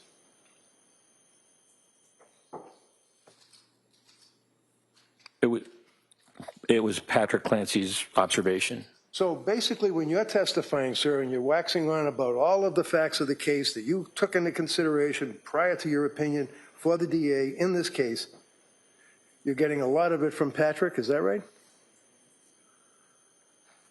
That aspect he brought up to me, yes. Okay. So the crushing of the pills, was there a pill crusher found in the bedroom? Not that I'm aware of. Was there any residue found anywhere in the bedroom? Not that I'm aware of. So if someone's in a psychotic state and they're going to kill themselves and they're taking the pills, yesterday you said the fistful of pills, and then the DA said after painful questioning that they were crushed, and you agreed that they were crushed, wouldn't there be a residue? A residue? Yeah, you know what a residue is, right? Yes. Was there a residue on the table, on the nightstand, anywhere? Not that I saw. So there's no pill crusher, right? Not that I saw. There's no investigation by the police to determine what was in that powder, right? Not that I'm aware of. There's no indication that there's any residue on or in the actual nightstand next to the bed, right? Not that I'm aware of. Does it seem appropriate, sir, that a person would be in a psychotic state after slashing their wrist and slicing their throat and ready to propel themselves out a window would neatly put the bottles into the drawer of the nightstand? Or would they just scatter them around the bedroom floor, not caring? I'm not aware of the exact sequence of the events in terms Well, of. if I tell you, sir, that a couple of days after this incident, I went into the home with Patrick, and I was able to locate in the bedroom, right next to the bed, with all the blood all over the place, this drawer, and inside this drawer would be a lot of medication bottles. Does that refresh your memory on your investigation as to what happened to the bottles? They're all empty. Yes. Okay, so how'd they get in the drawer? How did they get in the drawer? I don't know. You can fingerprint them, right? Did anybody do any testing at all in this investigation?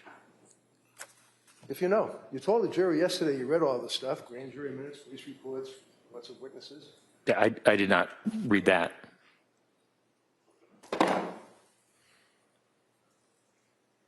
Is it your understanding, sir, that a person can be in a state of psychosis and I guess misremember something?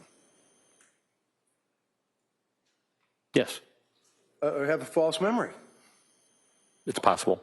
Did Lindsay tell you that she slashed the screen with the big turkey knife? I'm sorry, can you repeat that? Yeah, did she tell you that she slashed the screen with the knife before she went out the window? Yes, that's what she told me. But the screen wasn't slashed, was it? Do you think she was malingering and lying to you at that point, sir, when she told you that? No. Because one of the things you told this jury is that what stood out to you is, I think you made reference to the fact that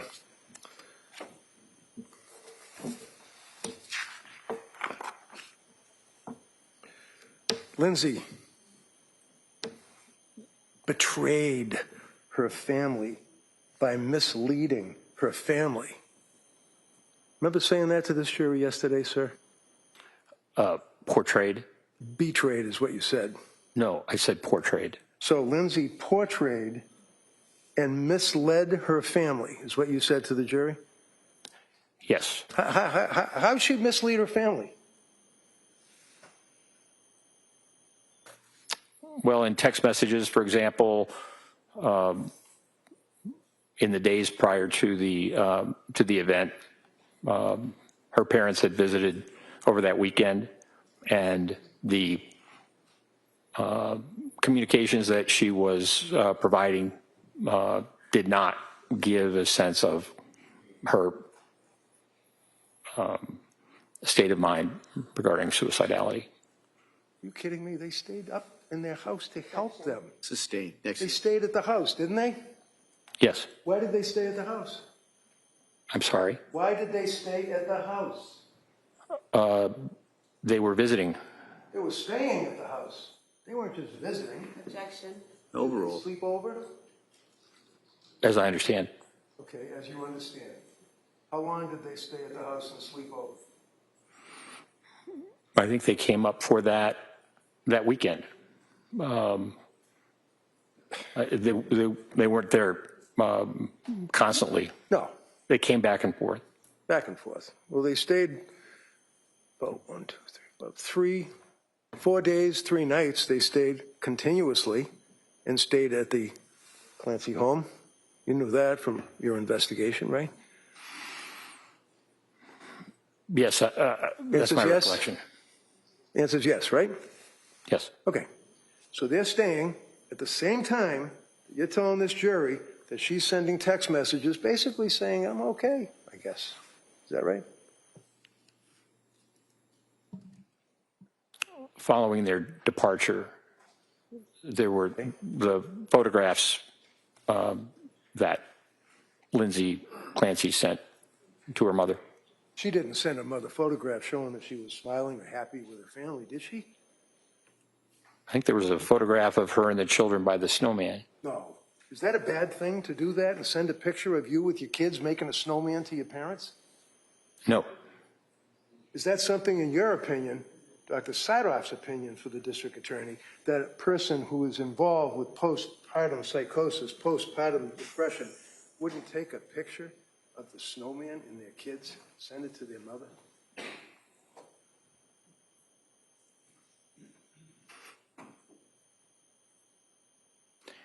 Given the prior text that you showed to her mother in terms of being in terrible distress, that she was able to do that, that was not what happened when she sent the picture with her children and the snowman, and so did not raise concerns from the mother, as I understand. Did you talk to the mother? Pardon me? Did you talk to the mother? No, I tried to. Did you review police reports or statements? You tried to? How'd you do that? What'd you do, call her up and say, I want to talk to you? No. Did the district attorney call him up? I asked Ms. Clancy who would be good for me to speak with, and she said her husband and her family. Okay. So based on that, what did you do? I contacted the district attorney, and I... Which one? Which one of these two? Ms. Sprague. Ms. Sprague. Okay. You spoke to Jen Sprague, and what did you say to her? Sprague. Was it? Attorney Sprague. You spoke to Jen Sprague, and what did she tell you? Attorney Sprague. She told me that she would reach out and attempt to see if I could interview Mr. Clancy and Ms. Clancy's family. Okay. So did you do that? Did you reach out to her mother? Did I reach out? Yeah. No. Okay. Did someone tell you that she wouldn't speak to you? Yes. And when was this, sir? About 2 months ago?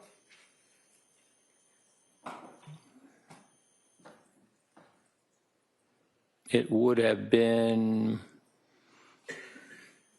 probably June 5th. This is August, right? Pardon This me. is August. We're in August right now, right? Yes. You called to speak to the mother in June, right? Yes? Come on. Yes. Okay.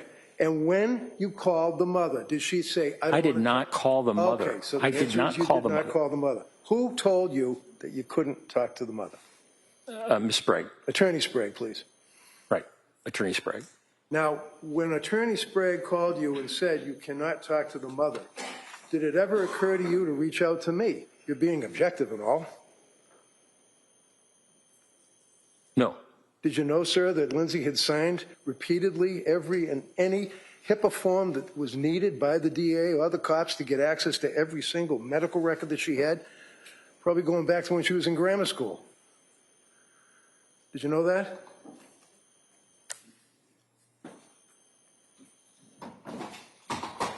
I know she's been open to it, and she told me that she would like for me to speak with them. Right. And she's been open to pretty much anything and everything that was asked of her as far as signing documents, getting medical records, doing interviews, videotaping, making appointments to talk to guys like Mac and Helbrun and you in Tewksbury Hospital, right? I'm sorry, can you repeat the question? All of your investigation, sir, led up to the fact that you were going to meet with Lindsay 2 months ago, 2 months prior to our beginning this 5-week triple murder trial. Is that fair? That's true. And you told this jury that you wanted to establish a rapport with this kid? Yes. Do you think for 1 minute, when you're trying to put her in jail for her life, that she wants to talk to you and have a rapport? Sustained. Next question. Did you establish a rapport? I believe so. She was cooperative? Yes. She was polite? Yes. She was pleasant? Yes. And I asked her at the end if there was any question that I had asked that made her feel uncomfortable, and she responded in a positive way. Okay. One of the things that you told the jury is that you felt that she was malingering, or basically lying. I guess you were telling the jury, in your opinion, that she was making stuff up to make herself look like she's crazy when she killed the children. Is that what you told the jury? I didn't use those words. No. You're a little more finesse than I was. But nevertheless, sir, you're talking about malingering, right?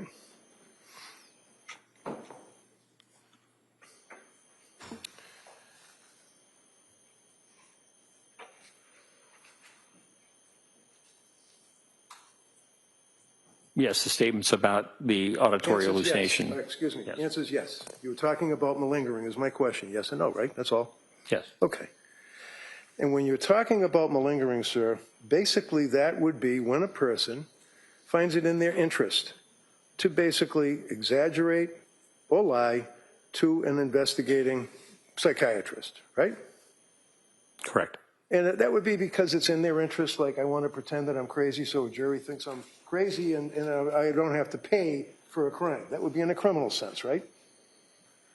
Yes. Workman's comp cases, you know, a guy gets hurt in the truck and then they end up having interviews by guys like you to make sure to see if, in fact, they're legitimately hurt for a workman's comp claim, right? Yes. Or a civil case, like an auto accident, right? Yes. And there are tests that can be administered to people to see, from a psychiatrist standpoint, whether or not there is objective indicia of the fact that the person is indeed malingering. Yes. And what are those tests? Well, I'm not a neuropsychologist, but there's a test called the SIRS, also the TOMS test of memory. So there are certain tests that can be given by neuropsychologists to assess malingering about certain aspects, certain issues. You've also heard, I imagine, of the MMPI, which is the Minnesota Multiphasic Personality Inventory Test, right? Yes. And that's one that has different scales that you can examine to determine if somebody is lying or malingering or exaggerating or anything like that, right? Correct. And you know that Dr. Helbrun administered that very test to Lindsay about, I don't know, 2 months before you got there, right? Yes. Which would be about 4 months from now, where we stand now, right? Something like that. And would you agree, sir, that even though it would have been perhaps better to actually meet with Lindsay within the first 6 months after the incident, or a year even, or maybe even 2 years, but nevertheless, it still has reliability and validity, does it not, when it's administered to her? The MMPI does, yes. Okay. And you know, sir, that she, in fact, had no impact on the scales at all, with the exception of likelihood of suicide.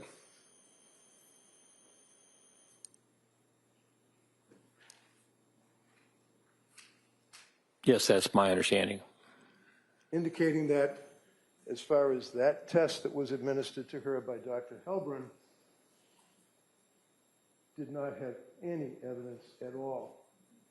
This kid was lying, exaggerating, suppressing anything. She was being truthful, right? Objection. Overruled. About the questions that were on the MMPI, yes. And those questions, sir, pertain to personality traits, they pertain to her recollection, they pertain to all of the investigation that Helbrin was conducting, right?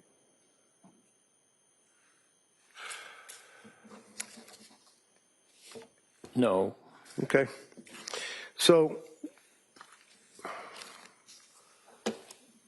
when the tests were administered and the results were provided, would you agree with me, yes or no, that specifically the test indicated that she was not malingering? Yes. Okay. Correct.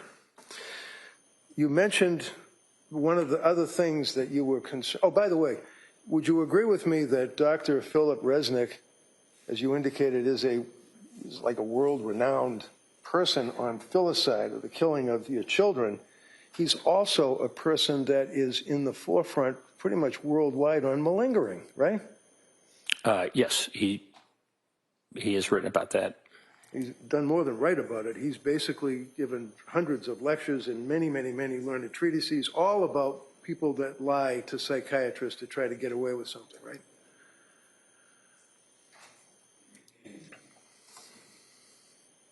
Right? Yes. Okay. And you know, sir, that Dr. Resnick examined Lindsay, and one of the first things that he did was determine whether or not, in his opinion, she was malingering, lying, suppressing, exaggerating, or doing anything like that, right? Yes. In his opinion, sir, when you read his report after all the testing of his examination, is that she was not lying to him at all. Isn't that right? Yes. One of the things that you referenced, sir, was you felt that Lindsay was lying about standing at the refrigerator and making chicken McNuggets or whatever and carrots or peas or something. And you felt that that wasn't right because the child had already had a bowl and was eating, I think you told the jury, chicken nuggets and vegetables or something like that, right? Green beans. Green beans. Have you looked at the photograph, sir, that's in evidence in this case about that bowl? Quite some time ago. Does that show any residue of chicken nuggets or green beans in the bowl? Not that I recall. No, it shows like sliced up residue of a cucumber, possibly a carrot, like vegetables, right? Not that I recall. So there are 3 kids, one of which is an infant who obviously pretty recently got finished breastfeeding, is on the bottle, so he's not going to eat chicken McNuggets, right? Right. So we have 2 young children that have to be fed, correct? Yes. You have 2 young children that Lindsay indicated that she was at the refrigerator getting the chicken and the vegetables so that she could feed the kids, correct? Yes. Told you that she would not give the kids chicken McNuggets and vegetables in a bowl, that she would have a plate, right? Not necessarily. So when she was at the refrigerator, sir, it's your understanding that she was not being truthful? Telling you that? Is that what you're telling the jury? I think what I said was very inconsistent with what she had told Dr. Spinelli. So when she's at the refrigerator and telling you, your interview, I know you imported Dr. Spinelli's report, you imported Dr. Resnick's report, you imported Dr. Zeisel's report. When you were talking to Lindsay, did she tell you she was getting food for the kids out of the fridge? That's my recollection. Now, with all of the understanding in your testimony, sir, about the voices, correct me if I'm wrong, you're telling this jury and Dr. Saathoff's opinion, based on your experience and all of your writings and everything, that when one hears voices, they would be internal or external? To be legit. They can be either. Really? I'm sorry, I thought you said that they had to be a particular type, like not internal. If they're internal, they're probably lying. But that's not true, I'm wrong? The voice that Ms. Clancy told me about during the time of this event, she said was external. Okay. And is that consistent with your understanding, sir, of the research on auditory hallucinations? Well, some auditory hallucinations can be internal. So, for people who are psychotic. and you were aware, sir, that Philip Resnick, Dr. Resnick, did publish the article in the International Journal of Law and Psychiatry in 2014 in conjunction with Simon McCarthy-Jones. You're aware of that learned treatise? Yes. And would you agree with me, sir, that in fact, just if some doctors might feel that hallucinations auditory must originate from the exterior as opposed to interior? Would you agree, sir, that in this article, claim number 1, doctors may say, voices are typically heard as coming from inside the head, with the corollary that voices heard as coming from outside the head are atypical? Would you agree with that? That was not my recollection of the research. That Okay. I understood that it was a minority of. No, excuse me. It doesn't matter what you. Oh, hold on. Good. Next question. I'm going to approach you with the article. We've already established. You know who authored it, read it, all that. Okay? It was quite some time ago. Sure. Let me put your papers over here just so I don't knock them over. So, if we can share that. You want me to say it? No, I want you to share it. Put it right here so I can look at it. Oh. Okay, all right. Would you agree, sir, that it says voices are typically heard, this is a claim number 1, in other words, doctors would feel voices are typically heard as coming from inside the head, with the corollary that voices heard as coming from outside the head are atypical. Did I read that right? Yes. Okay. And what does atypical mean? Atypical means unusual. Right.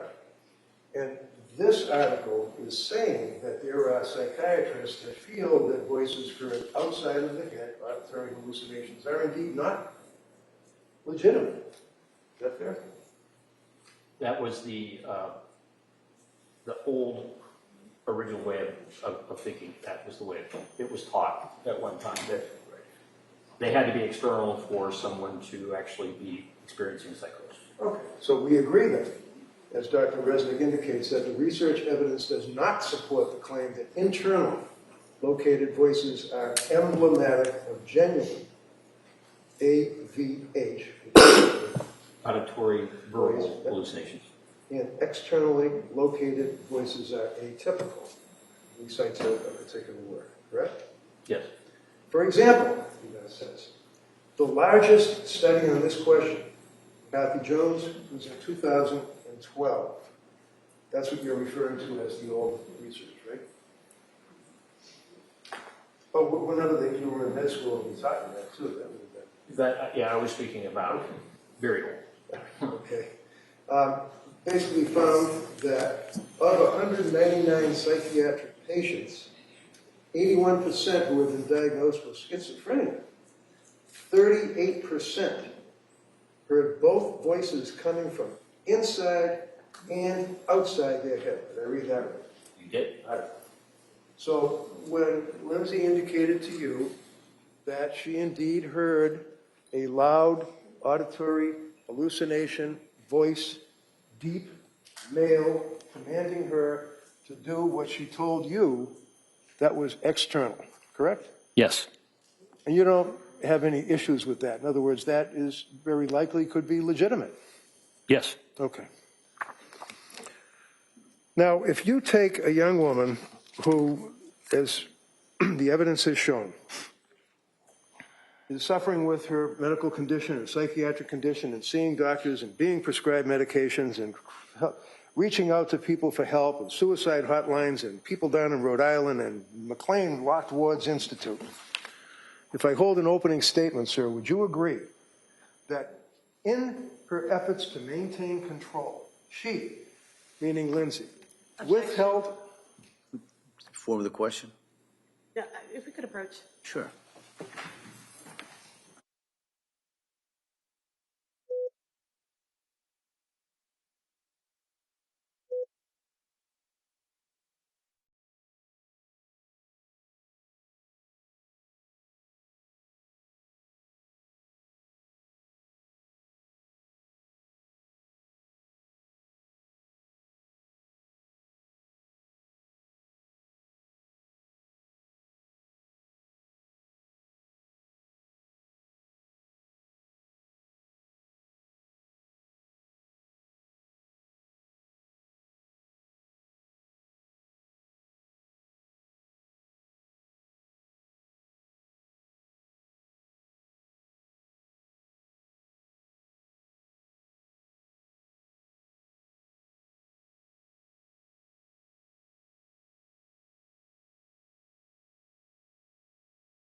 Would you agree, sir, based on your investigation, police reports, statements of witnesses, grand jury, photographs, videos, interviews of Lindsay, review of witness statements, all of that you told us yesterday that you reviewed, that in fact on January 24th of 2023, Lindsay made a calculated decision. She was a woman who no longer liked the life she thought she wanted. It was getting harder and harder for her to control, and when she saw the opportunity to escape, she made the selfish choice to take it, and to take Cora, Dawson, and Callan first, before attempting to take her own life. Continuing on, sir, she chose to manipulate her providers, seek out a quick and easy fix when she was feeling depressed and anxious, and when she didn't get what she expected, she chose the alternate route. She would seek a different doctor. She would change medications after days. She disengaged from treatment that she didn't like the plan, and after only 4 months in treatment, she made a choice, a deliberate and intentional decision that she did not want to try anymore. And because no one could take care of her kids the way she wanted them to, she had to take them with her too. Would you agree that the evidence, in your opinion, supports that contention, sir? Well, there's a lot in that. Yeah, it is. Do you agree that it would support your contention, sir, or it would not? I think that statement that you read really minimizes what she was going through. Okay. All right, thank you. Attorney Sprague? Thank you, Your Honor.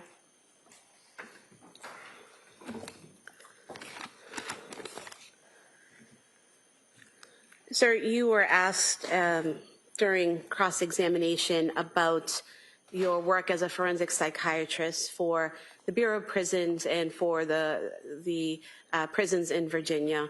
And about that work and kind of minimizing what your experience was there.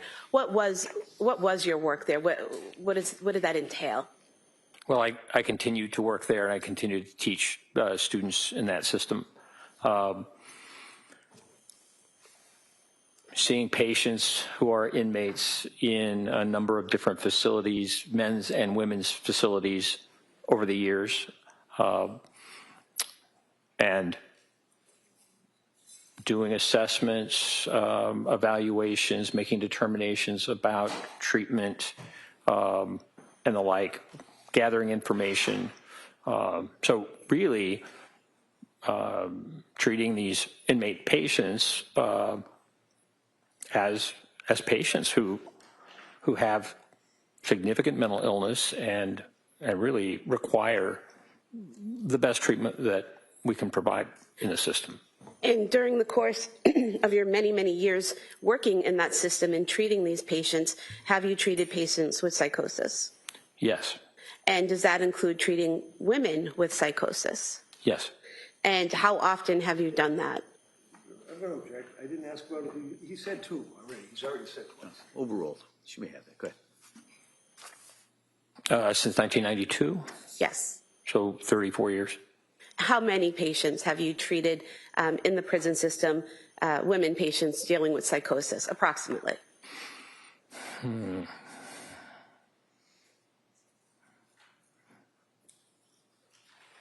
Several hundred.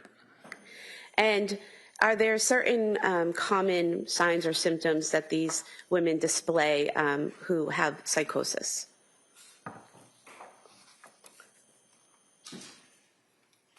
Yes. And what are those? Well, some have delusions, fixed false beliefs about certain things, though they can present as being psychotic that way.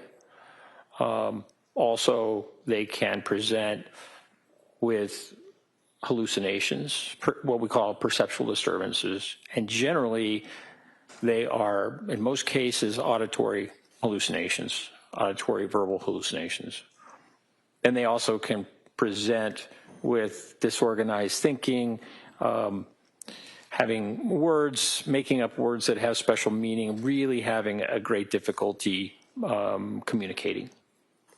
And you also mentioned that you all worked for a state hospital for, I think you said 15 years, is that correct? Correct. And did you treat patients with psychosis during those 15 years? Yes. And did those include women with psychosis? Yes. And in terms of your treatment of women with psychosis, were you responsible for diagnosing them with their underlying mental condition? Yes. Diagnosing psychosis as being one of their symptoms? Correct. And then treating the underlying condition and the symptom of psychosis for those women? Yes. And you did that for approximately 15 years, correct? Yes. And you mentioned two specific patients, females that you dealt with postpartum depression or postpartum psychosis. Do you recall that? Yes. And what did you learn from treating those two patients? So those are the two patients that are mentioned in the case reports. Which case reports?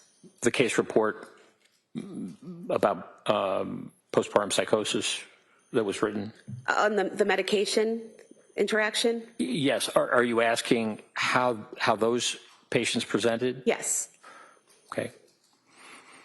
There were, as I recall, it's been a while since I looked at the paper, but one was an 18-year-old woman who had delivered her child and had decided not to take, or that she did not want to breastfeed. And so in those days, this medication, bromocriptine, also called Parladel, was given. And we found that within, I think, just a couple of days of the time that she was given this medication, she became convinced that she had to kill her child. And I believe that she was experiencing auditory hallucinations, and she was so distressed about that she wanted to kill herself and was suicidal. And that was how she was brought to our attention. In evaluating her, we removed the Parladel, the bromocriptine, and she responded and resolved her symptoms, her psychotic symptoms, and we were able to discharge her back to her family. The other case, I believe, was another female, a bit older, maybe mid-20s, and she was also given this medication and also became psychotic. For her, it was more a manifestation of mania. She was hypersexual with her husband. She, I think, was quite hyper-religious, and she was... Doctor, sorry. in terms of her delusions, those were more of religious delusions? Pardon me? Her delusions regarding her child were religious delusions? Yes, I believe so. Okay. And once that medication was removed from that woman, did her symptoms subside? Yes.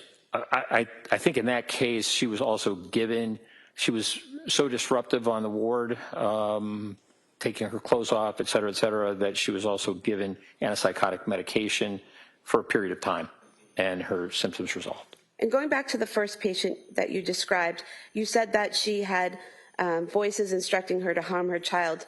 And was it as a result of her feelings of guilt for about those thoughts and voices that she was suicidal?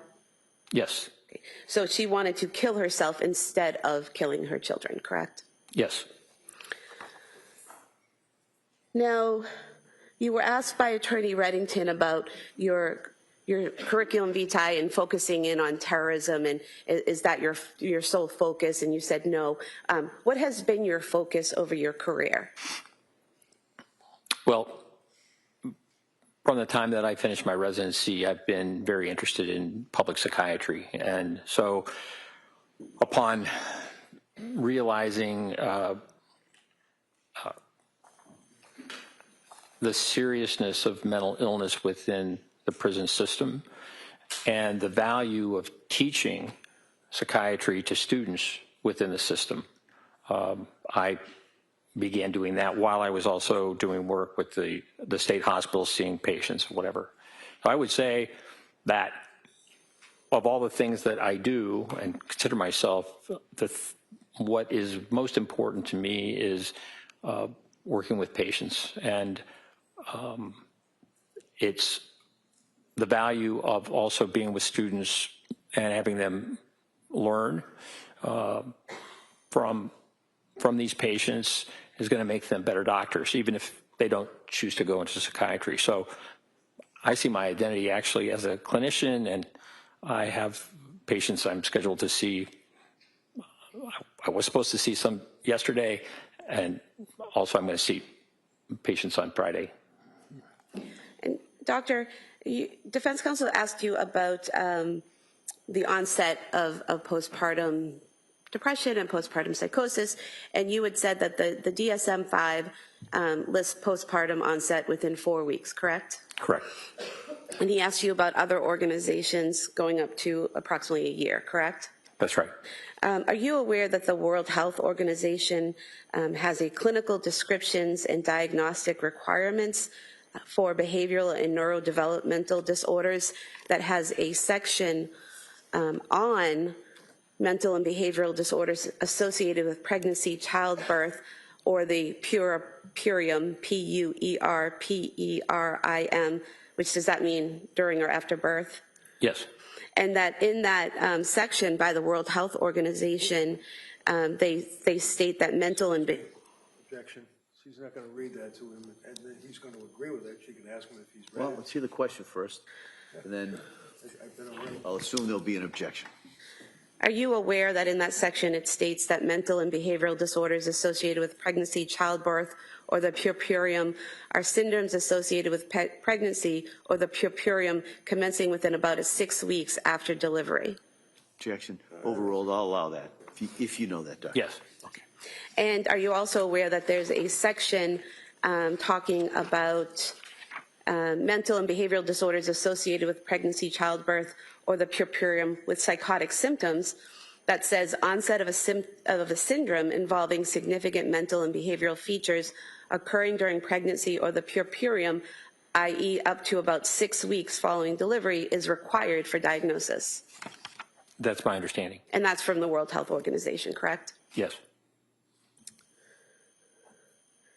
Now, you were asked about whether blood testing would be appropriate for a patient, and you said that it would depend on the history of the patient, the symptoms, the medication. Do you recall that? Yes. Okay. Did you see anything in the records about Lindsay Clancy that would have required blood testing? No. You were also asked about thyroid function and how sometimes you might want to test thyroid function in a postpartum woman. Do you recall that? Yes.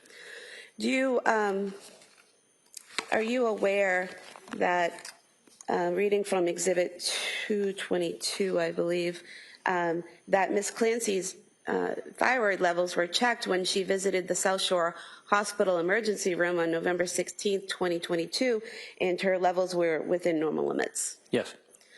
I just moved to submit this page from Exhibit 222, showing the thyroid levels. All right, so that's in. It's just a follow-up of a sheet that's in. I'll allow that. And doctor, just for the jury to know, in that page that's just been marked in as exhibit, the thyroid levels would be marked by TSH, correct? Correct. You were asked about Lamictal and the serious rash that could occur. You said that the serious rash is rare. How rare is it? Approximately 1 in 1,000. And you mentioned that millions of people take Lamictal with no problem at all, correct? That's right. And is there anything that providers do to be aware of the potential for the rash and to explain that to patients and to try to just basically keep an eye out to see if the patient's developing that symptom? Yes. And what is that? It's a medication that needs to be started at a low dose, 25 milligrams, and only gradually moving up.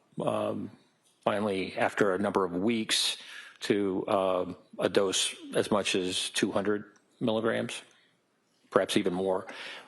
When the medication is given in a what we call titrated, slow process, the potential for this serious rash is greatly decreased.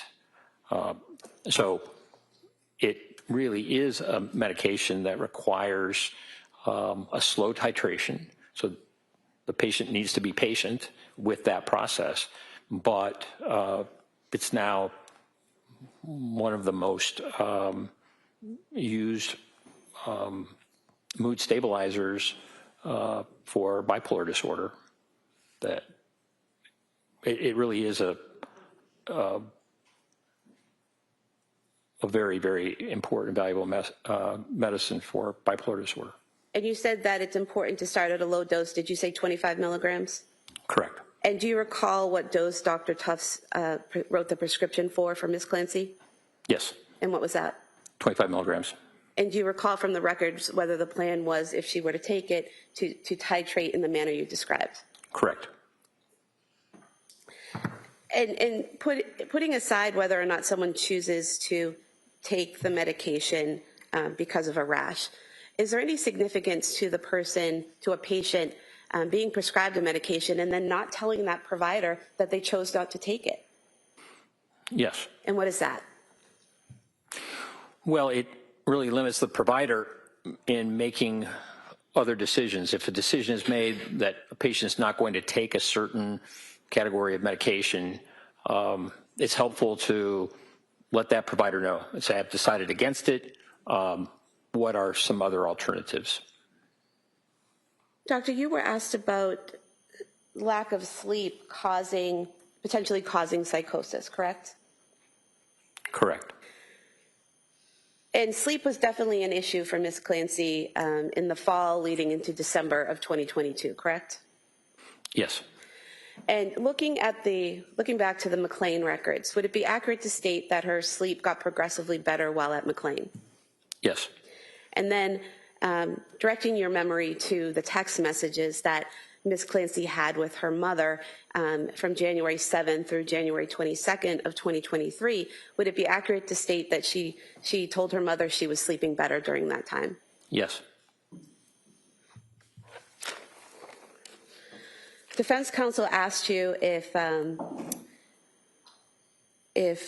by all the evidence and witnesses that the defendant was a happy wife, mother, daughter, all of that, and you said no. What were you referring to when you said no? Well, I was thinking about the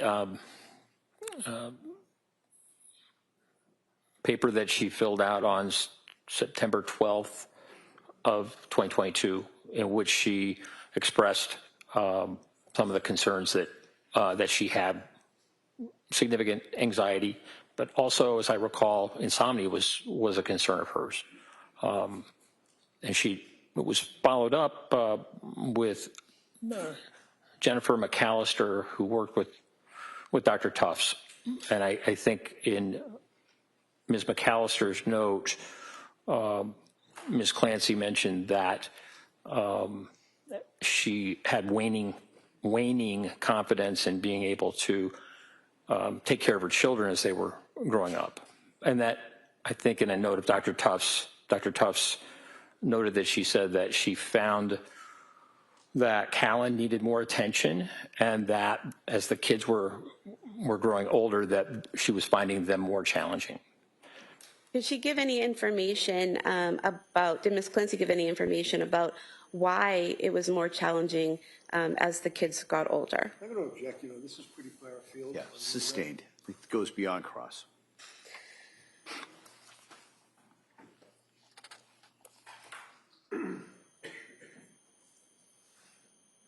So, Doctor, defense counsel asked you about Dr. Tufts and her treatment of the defendant, and mentioned repeatedly how she'd only been in the practice on her own for a few months. Do you remember that? Yes. In reviewing Dr. Tufts' treatment of the defendant and the medications she prescribed and the methods she used in prescribing those medications, did you have any issues or concerns about the approach she took or what she prescribed? No. And what were your thoughts about her approach to treating this defendant? Well, possibly because Dr. Tufts was new and had just come into practice, she was more available. And so I think she was able to see Ms. Clancy over video 14 times. And for example, when Ms. Clancy was discharged from McLean, the request from McLean was that she needed immediate outpatient follow-up, and so Dr. Tufts arranged it the following day. And so there were some weeks where Dr. Tufts saw Ms. Clancy more than once a week. And I will also say that when Ms. Clancy decided to go to nurse practitioner Paul and then saw Nurse Gelada, I think early December, it might have been December 1st, she then went to Dr. Tufts, and Dr. Tufts wrote a note saying that she felt uncomfortable making prescriptions while Ms. Clancy was going to another provider. But in that note, suggested that Lamictal could be helpful. So Dr. Tufts was very responsive to concerns of Ms. Clancy in terms of seeing her. Was seeing her weekly and saw her on the 23rd of January, and then had another appointment the next week and had talked about future treatments, possible treatments, esketamine, as well as TMS. So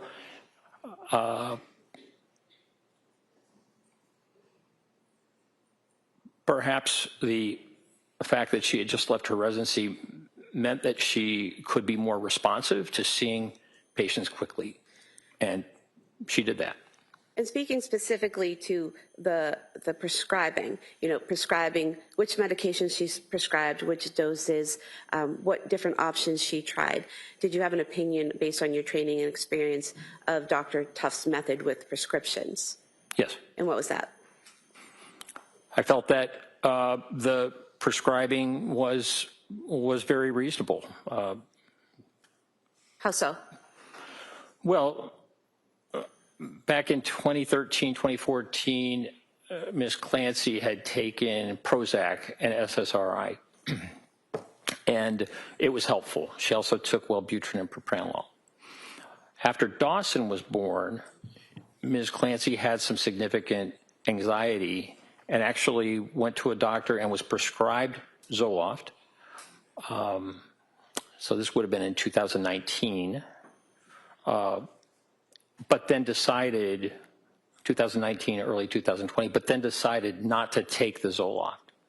Her anxiety symptoms resolved. It was a difficult time, particularly as she got older because of COVID, but she decided that even though she had the prescription of Zoloft, she decided not to take it. The anxiety that she experienced after Callan's birth was more significant and lasted longer. And so she went to Dr. Tufts, who got a history of Ms. Clancy having taken the Prozac and done well on it, having seriously considered Zoloft to the extent that she got a prescription for it, decided not to take it, that Zoloft at 25 milligrams, which is the lowest dose, starting that, would be a reasonable choice, really perhaps the most reasonable choice of an antidepressant, given Ms. Clancy's history up to that point. I believe that there were only 7 pills taken. Ms. Clancy was directed to take 25 milligrams for a week and then increased to 50 milligrams, two tablets, but had, I think maybe after 5 days, taken that increase and increased from 25 to 50 milligrams, and then had the adverse reaction of insomnia, very significant insomnia.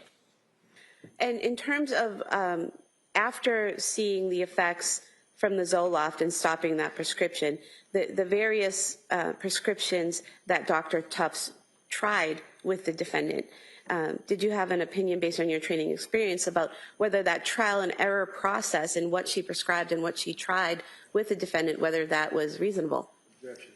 Overruled. Yes. And was it reasonable? Was it reasonable? Yes. Yes. And how so? Well,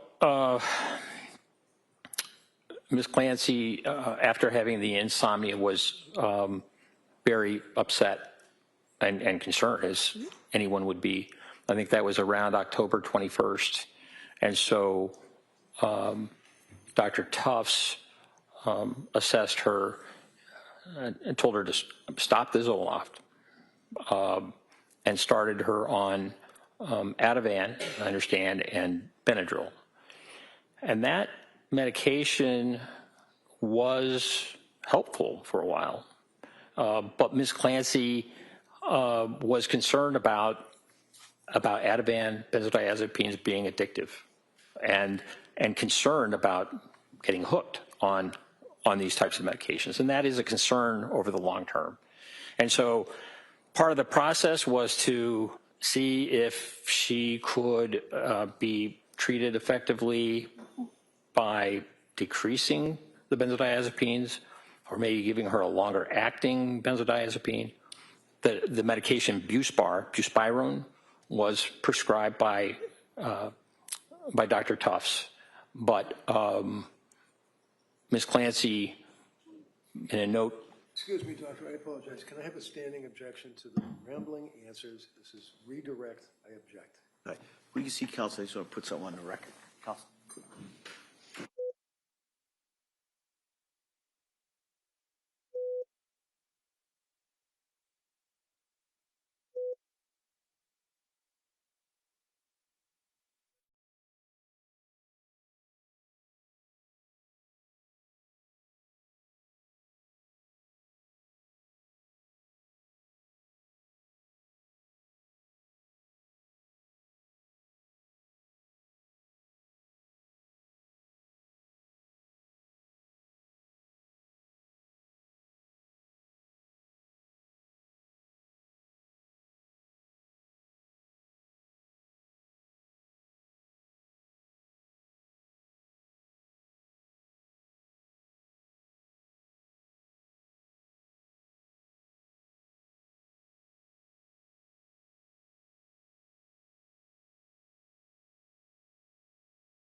And so, doctor, if you could continue your answer. Just for a second, so members of the jury, we're going to go a little past the 1 o'clock, the usual time of the break here for certain scheduling reasons, okay? So if you could just summarize briefly what you said, that you thought that Dr. Tuff's approach was reasonable. If you could just summarize briefly why you thought her approach was reasonable. According to the notes and also the emails, communications with between Dr. Tuffs and Ms. Clancy, I found Dr. Tuffs to be very responsive to Ms. Clancy's symptoms and concerns in really trying to make adjustments according to how Ms. Clancy was doing. Thank you. And you were asked by defense counsel about her visit to Women and Infants Hospital and about the defendant. I believe what defense counsel asked you was that every time a doctor told the defendant to do something, she was on it immediately. Do you remember being asked that? Yes. And do you recall that in the Women and Infants records that they offered her 3 programs, an inpatient hospitalization, a partial hospitalization program, and an outpatient program, and the defendant said that she would talk to her provider for guidance about those programs? Yes. And do you recall reading in the notes and records of Dr. Tuff's nurse practitioner, Gelada, that she never discussed those 3 programs with her doctor or her nurse practitioner, correct? That's my recollection. Now, in terms of the calls to Aspire, to the hotline for the suicide hotline, you were asked about where in the records you saw that, and I would just like to approach also from Exhibit 222, the note from December 8th, 2022 of Letitia Dukes. And if you could just review this note here and then look up when you're finished.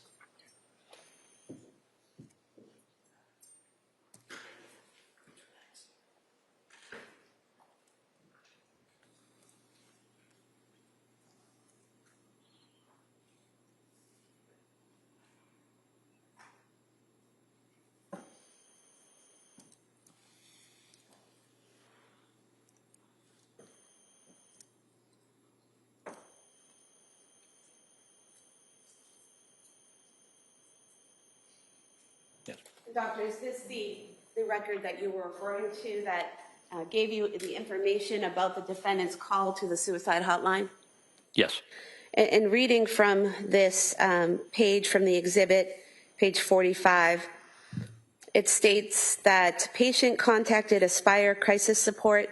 She met with an Aspire clinician virtually and was told that she did not meet the criteria for inpatient treatment due to not having an SI plan. That's a suicidal ideation plan, correct?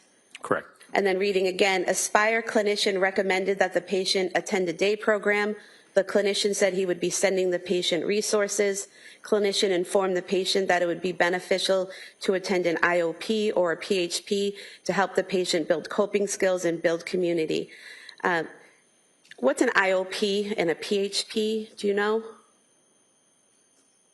PHP is partial hospitalization program, and IOP is, I believe, an inpatient program. And so when the defendant called the suicide hotline, she told them she was having suicidal thoughts, correct? Correct. But she told them she did not have a plan, correct? Correct. And they didn't just hang up on her. They sent her resources and recommended a day program and a partial hospitalization program or an inpatient program, correct? Correct. Move to submit these 2 pages, 45 and 46, as the next exhibit. They're apart from Exhibit 222. All right, subject to the same objection, I'm going to, that may be admitted. 197.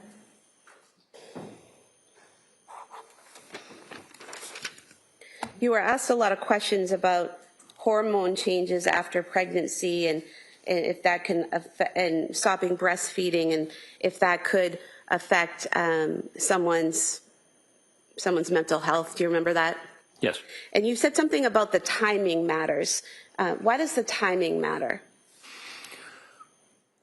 Well, after lactation and a postpartum period, and it may be the decision for a woman to stop lactation can occur at various times, not just during a circumscribed 1 month period. But stopping lactation causes a decrease in prolactin levels and an increase in estrogen and progesterone. And it really depends on when someone decides to stop breastfeeding. Those significant hormonal changes that are tied to breastfeeding or lactation. And so that's why timing, and the time is important to see at what point did breastfeeding stop, and at what point are we seeing symptoms. And doctor, with the defendant, the breastfeeding stopped sometime in October, is that correct? Yes. And then looking ahead to January 24th, 2023, would you still be expecting to see hormonal problems from stopping breastfeeding in October in January, that many months later? No. Now, you were asked about the statements Patrick made regarding his interaction with the defendant when he found her outside in the snow. And is it correct that he told you he found her and said, "What did you do?" And she said, "I tried to kill myself"? Yes. And did he then say, "Where are the kids?" And she said, "They are in the basement"? Yes. Did he then tell you that he then called 911?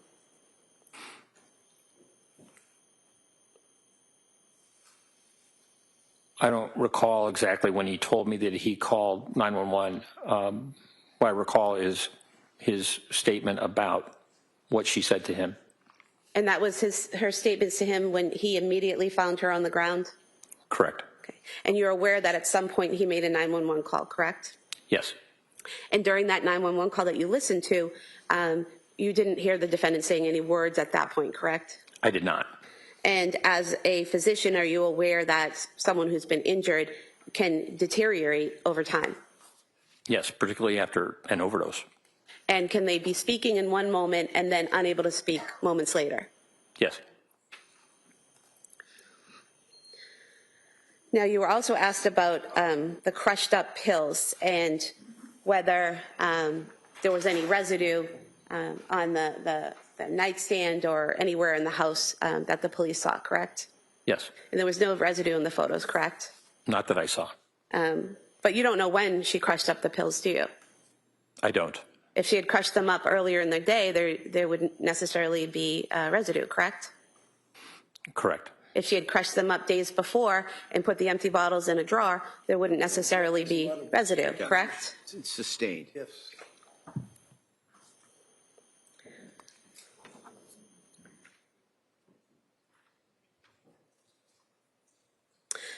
There were many texts between the defendant and her mother in January, correct?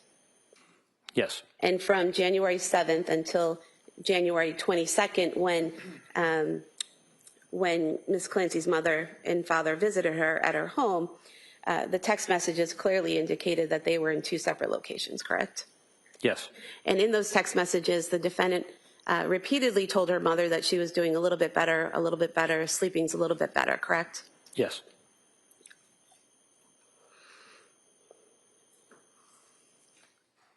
You were asked about Dr. Resnick and how many articles and how many books he's written and how he's well known in this area, correct? Yes.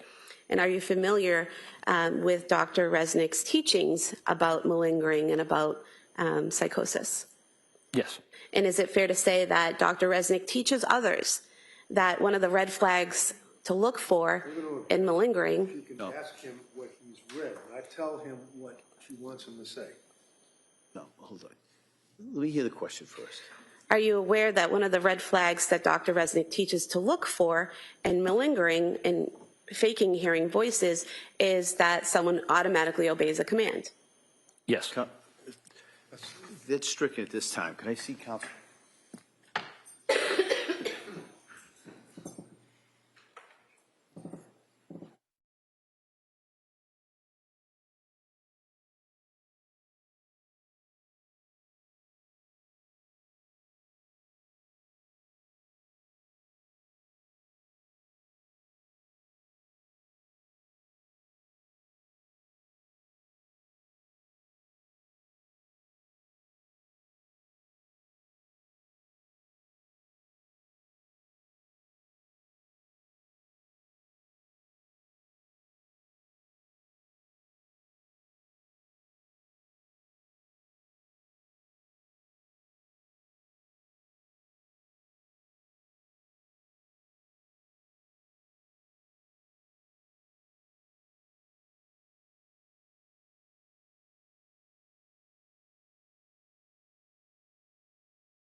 Members of the jury, that last answer, I think, as I said, was stricken.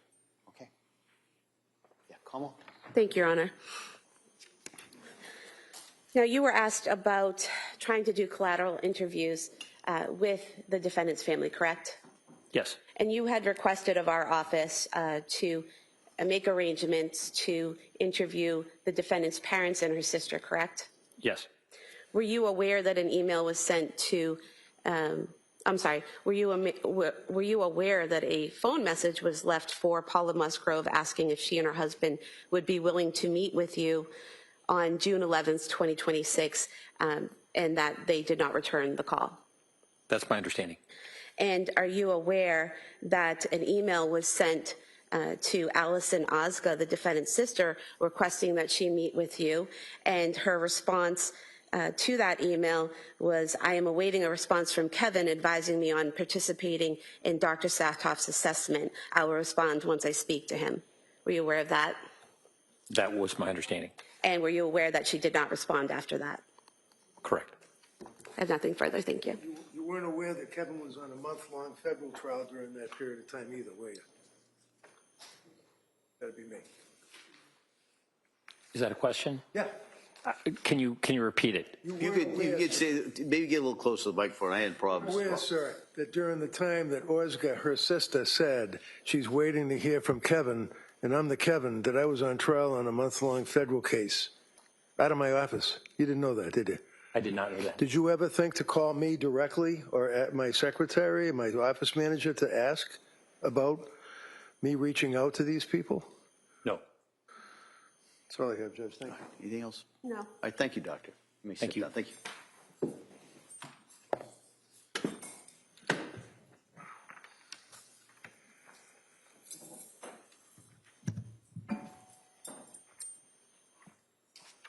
All right, Attorney Sprague? Commonwealth rests. All right. So members of the jury, the Commonwealth is now rested their rebuttal case. So you have the evidence.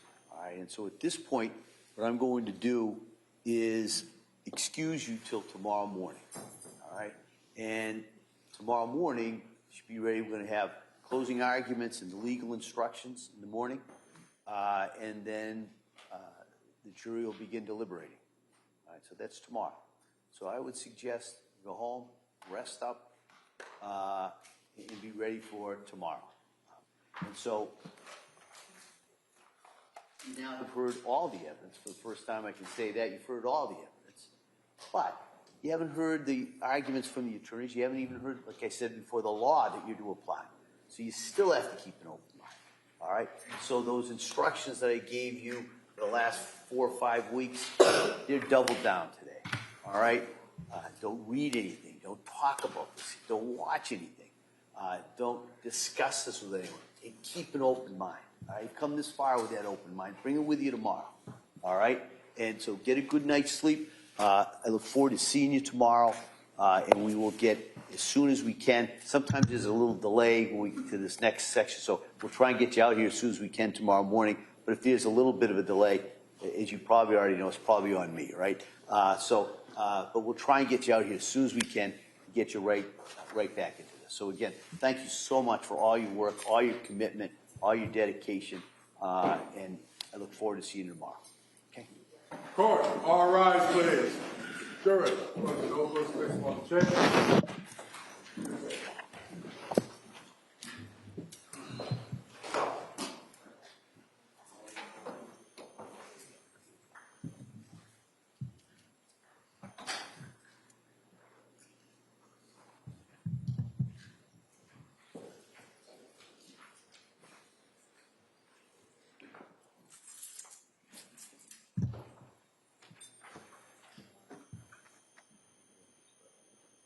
Jurors have exited the floor of this closing session. All right.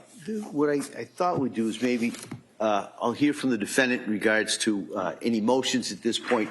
Then we can take a break, probably till about 2:30. Come back to the charge conference. Before you leave, I have that draft so you could the Commonwealth's position, and then I'll hear from the defendant.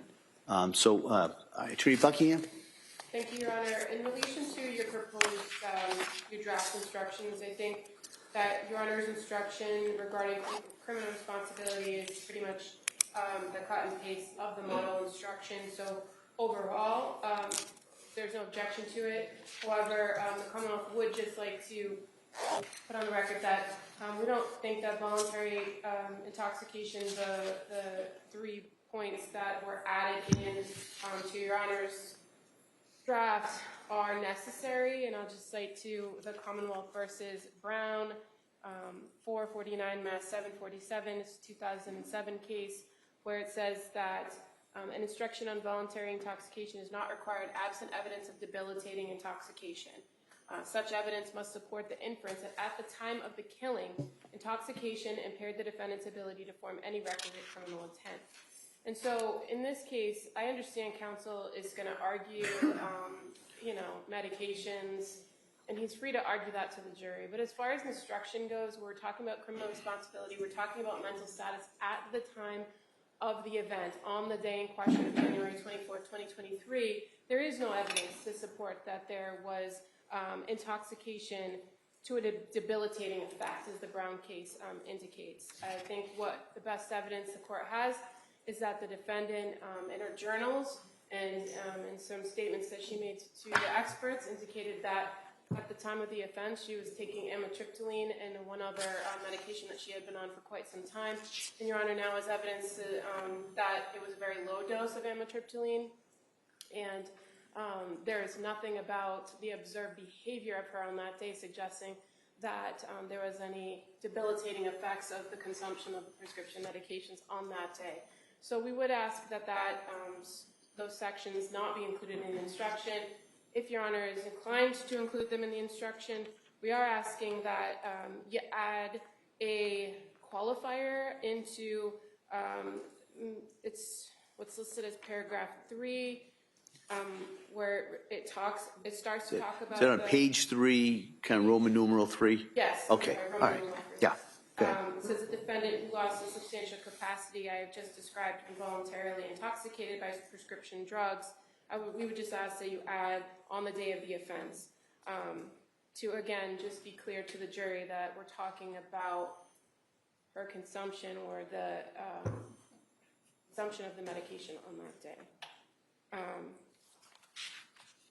I did notice a quick typo on page 4 under Roman numeral 4 in that first full paragraph where it's the consequences of a finding. It says in the maybe 5th line, it starts, if the court concludes the defendant is mentally ill and that her discharge would create a substantial likelihood of serious harm to himself. Oh, gotcha. It's just a pronoun. Right. Okay, no, I appreciate that. As far as the remaining charges, instructions on the charges of first degree with deliberate premeditation and extreme atrocity or cruelty, the Commonwealth has no objection to that.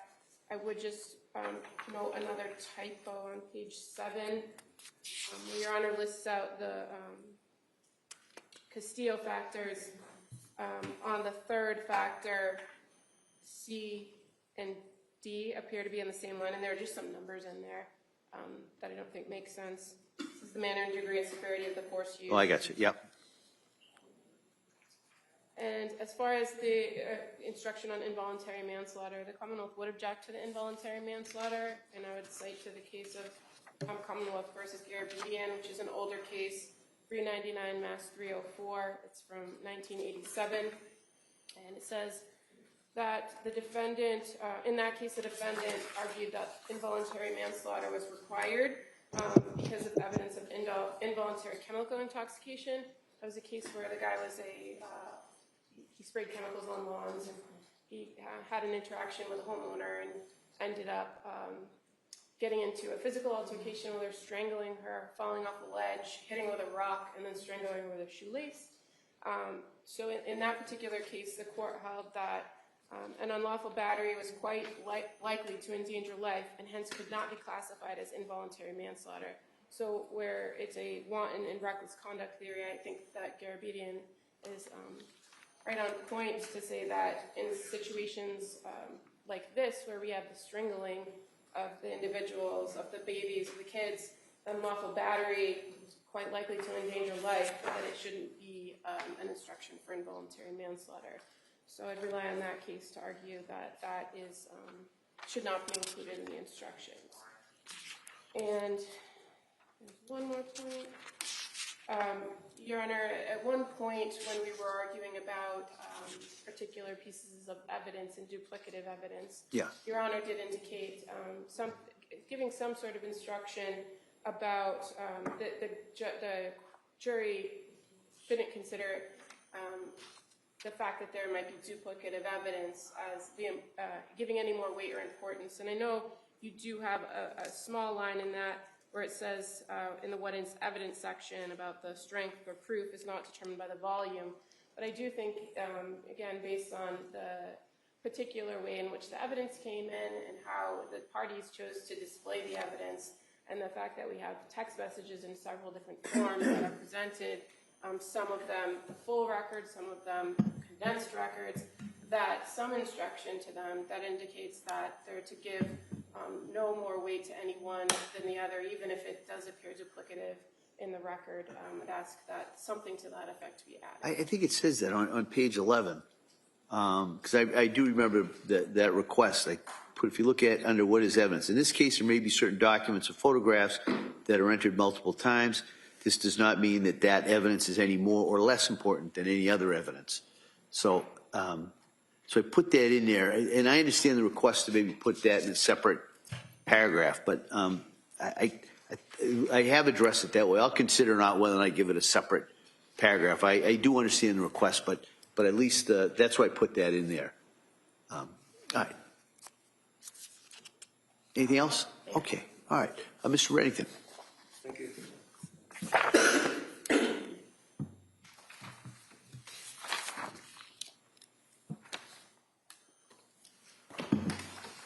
Thank you for the time to review this stuff, Judge. if I may, just going through your proposed instructions, Roman numeral 1, introduction is fine. Criminal responsibility, paragraph 1 is fine. Going down on page 2, criminal responsibility, you indicate is a legal term, not criminally responsible with a mental disease or defect, and then you make reference to lacking substantial capacity either to appreciate criminality or wrongfulness of the conduct or conform the conduct. That's fine. And then you define you don't define it, but you talk about mental disease and defect. I understand that the law is pretty clear that the court does not have to define mental disease or defect, but you've given them a framework within which to make that decision, which is acceptable to the defendant. There is one reference in there where, if I may, does not include abnormality, only by imputed criminal. So you say in that sentence, the phrase mental disease or defect is a Hold on, let me find that. I'm sorry, it's page 2, Yeah. second paragraph down after that first sentence. I got the phrase, go ahead. Yep, mental disease or defect, in quotes, is a legal term, not a medical term, that's fine. It need not fit into a formal medical diagnosis, fine. The phrase, quote, mental disease or defect does not include abnormality. This is what I'm just looking at. Characterized only by repeated criminal conduct. So number one, I just would suggest, I don't think we have repeated criminal conduct here. I'm just wondering if that might just be a little confusing. It is for you to determine, in light of all the evidence, whether the defendant has a mental disease or defect. If the Commonwealth has proved to you beyond a reasonable doubt that the defendant was not suffering from a mental disease or defect, Commonwealth has satisfied its burden of proving that defendant was criminally responsible. So I understand and have no problem with, I would think, all the way from it is for you to determine. My only question is in reference to where you put in the phrase about mental disease or defect does not include an abnormality characterized only by repeated criminal conduct. I don't think that that's based on the evidence, so it might be hypothetical, but I just will not have that in.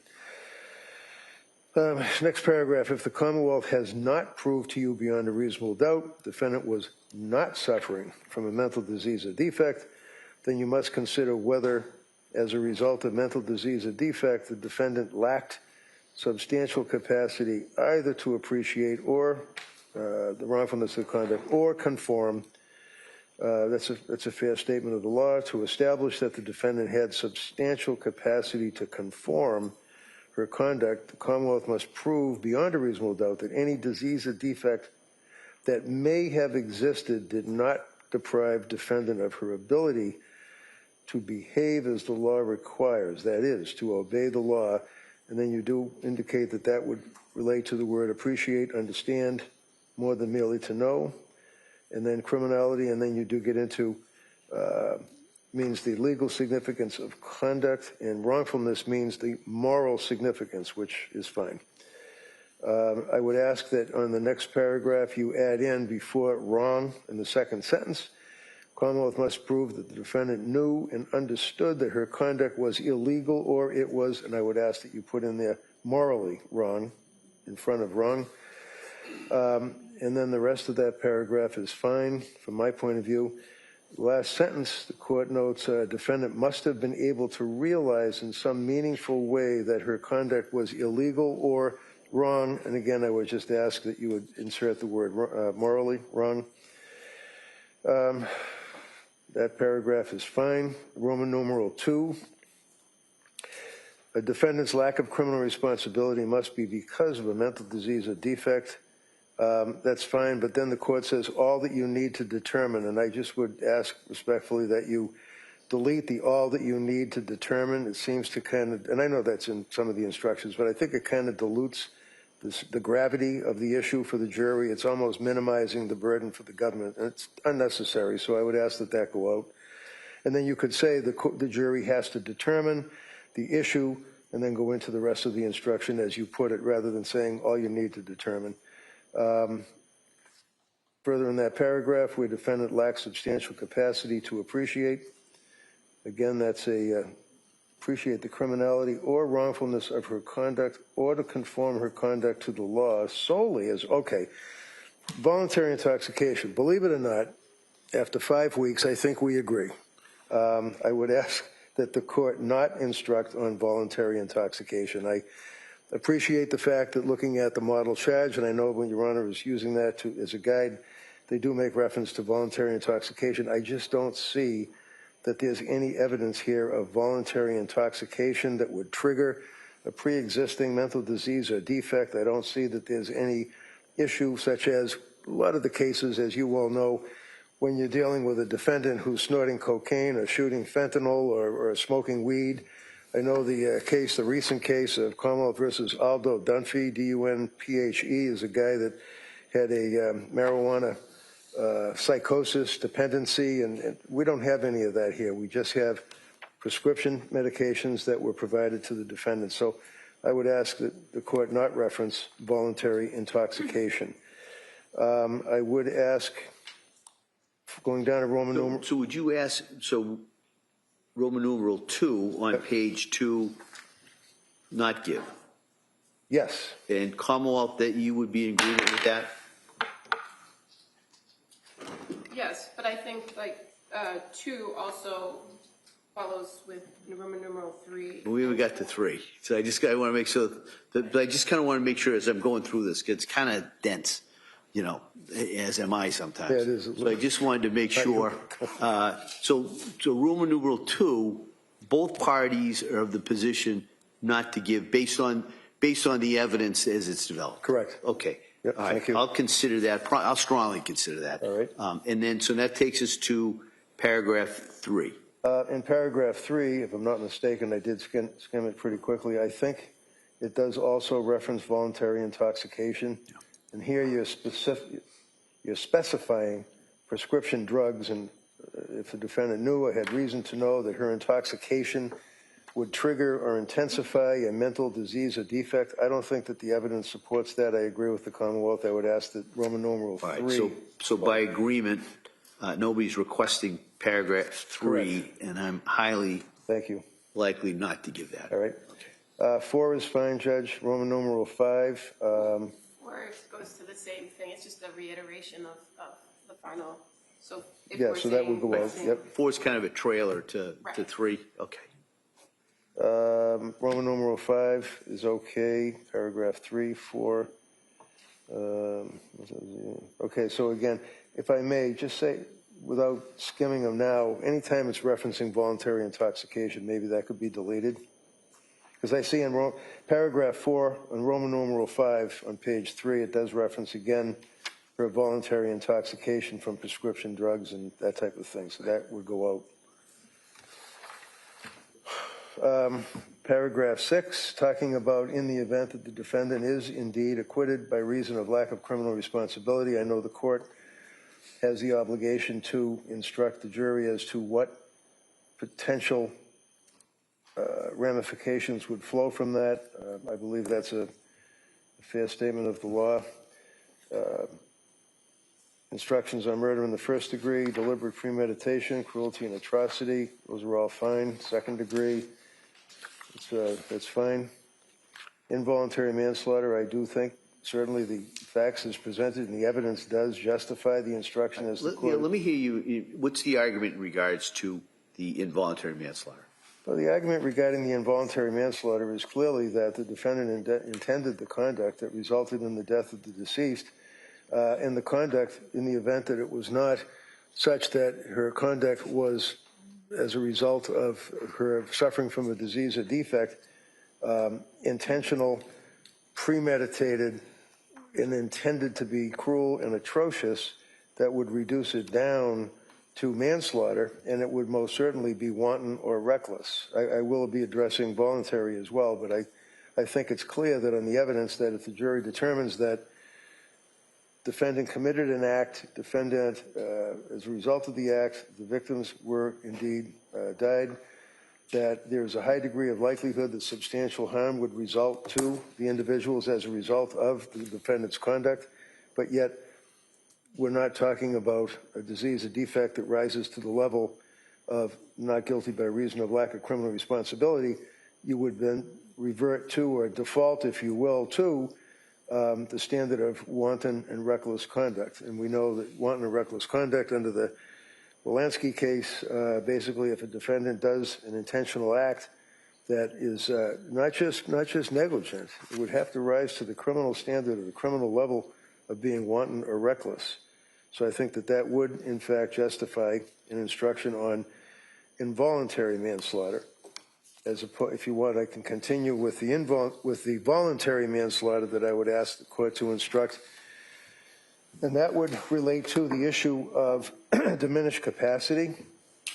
I know the court is very familiar with Commonwealth versus Gould. I believe it's 300 Mass 672.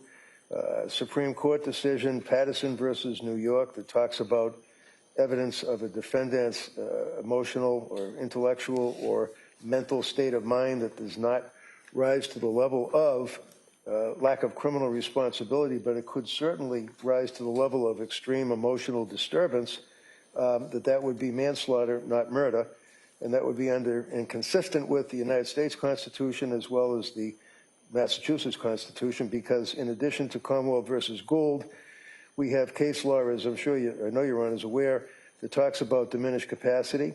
It talks about mental disease or defect. If in fact there's evidence of a mental disease or defect, mental impairment, but it does not rise to the level of lack of criminal responsibility, then under all of those cases I just cited, plus Garabedian at 399 Mass 34, as well as my old case of Thomas Toolin, 490 Mass 698, you can have evidence of mental disease or defect that does not rise to the level of lack of criminal responsibility, but it would mitigate or reduce from the ability of the person to know that what they're doing is in fact cruel and atrocious, to know what they're doing does constitute premeditated malice, a forethought. We all know what the concept of malice is. You get the three prongs of malice. There's no doubt that mens rea is important on the concept of malice. And if a jury says, well, look, evidence is that she was going to these doctors, that she was getting prescribed medication, she was taking the medication, she was in a postpartum depression stage. I don't buy the postpartum psychosis, but I think that clearly she was over-medicated or had medications that she was involved with, plus her postpartum depression. That would then justify them to say it reduces her ability to think, to react, to know as it relates to malice, which under those cases I cited would reduce to voluntary manslaughter. So that would be voluntary manslaughter. The willful wanton conduct would be involuntary manslaughter. Reasonable doubt obviously is fine. All the rest of the instructions that you gave or that you would give are fine. I would ask that the court consider the prospect, and by way of considering involuntary intoxication. And I did cite a couple of cases, Commonwealth versus Wallace and Darsh, Piantadozzi, as it relates to evidence of involuntary intoxication. And that would apply if, in fact, there's no intentional ingestion of cocaine or some type of illicit drug, but in fact it's a prescription drug that she was ingesting consistent with the drug instructions, if you will. You know, the drug laboratories and the pharmaceutical companies, they market these products. They have, some of them have black box warnings on them. We've talked about that a little bit in this trial, talked about the age cutoff, but nevertheless, it's scary stuff. You're talking the selective serotonin uptake inhibitors, you're talking about tricyclics, you're talking about antipsychotics. So if in fact this young lady did not have a disease or a defect that rose to the level of lack of criminal responsibility, but as a result of the drugs that she was prescribed, not abusing, not mixing with illegal or illicit drugs, that would allow a jury to determine that it would be manslaughter based upon the involuntary intoxication. And finally,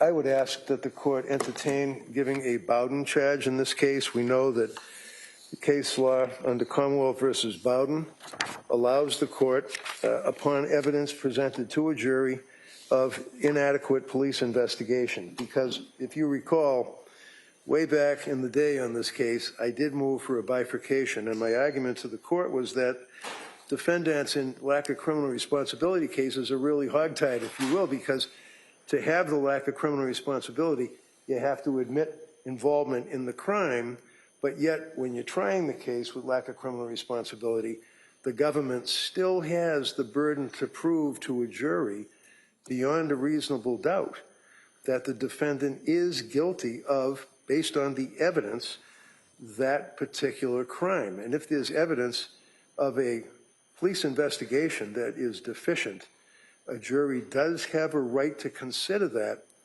as a basis of an acquittal. They can consider that for purposes of finding reasonable doubt based upon the lousy investigation. In this case, it wasn't just a lousy investigation. It wasn't even an atrocious investigation. It was no investigation. In this case, Judge, the police, I think we all would agree, even the government, they basically accepted the fact that she strangled the kids are in the basement, she's guilty, and we move on. They didn't investigate anything.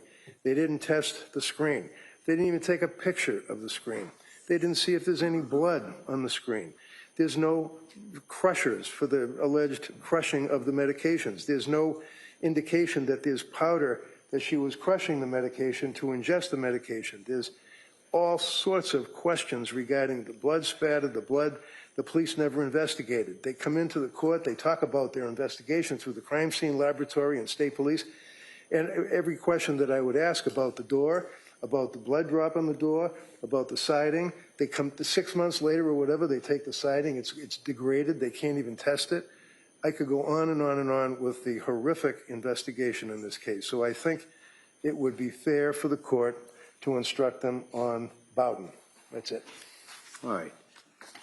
Commonwealth, I know there was one, well, there were two requests I think that were, you may not have been aware of, but I wanted to give you an opportunity to be heard. One is the Bowden instruction. Also, one is the voluntary manslaughter.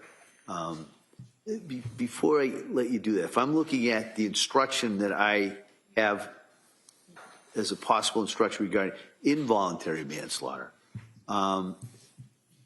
Mr. Rankin, doesn't, if we took the word involuntary out of there, doesn't that instruction there apply to the argument that you're making, considering the last paragraph? I'm sorry, which paragraph? Yeah, up on page 8. Okay. We're talking about the manslaughter instruction. Yes, I do. It's in the last paragraph, it talks about the ability to consider evidence from either a mental impairment or consumption of the prescription drugs. No, I agree with that, Your Honor. If we were to fashion that, I think that instruction would So just one instruction. Voluntary, involuntary, it doesn't really matter. That's what I wanted. That's kind of what I was thinking, just to go. I agree with if that. I give it, it would just be one instruction, and I wouldn't name it either involuntary or voluntary. It would just be if I give that. Okay. All right. And I think Attorney Buckingham, I don't know if I know the Commonwealth objects to that anyway, so I'm not asking for the assent on that. But what about the Bowden instruction?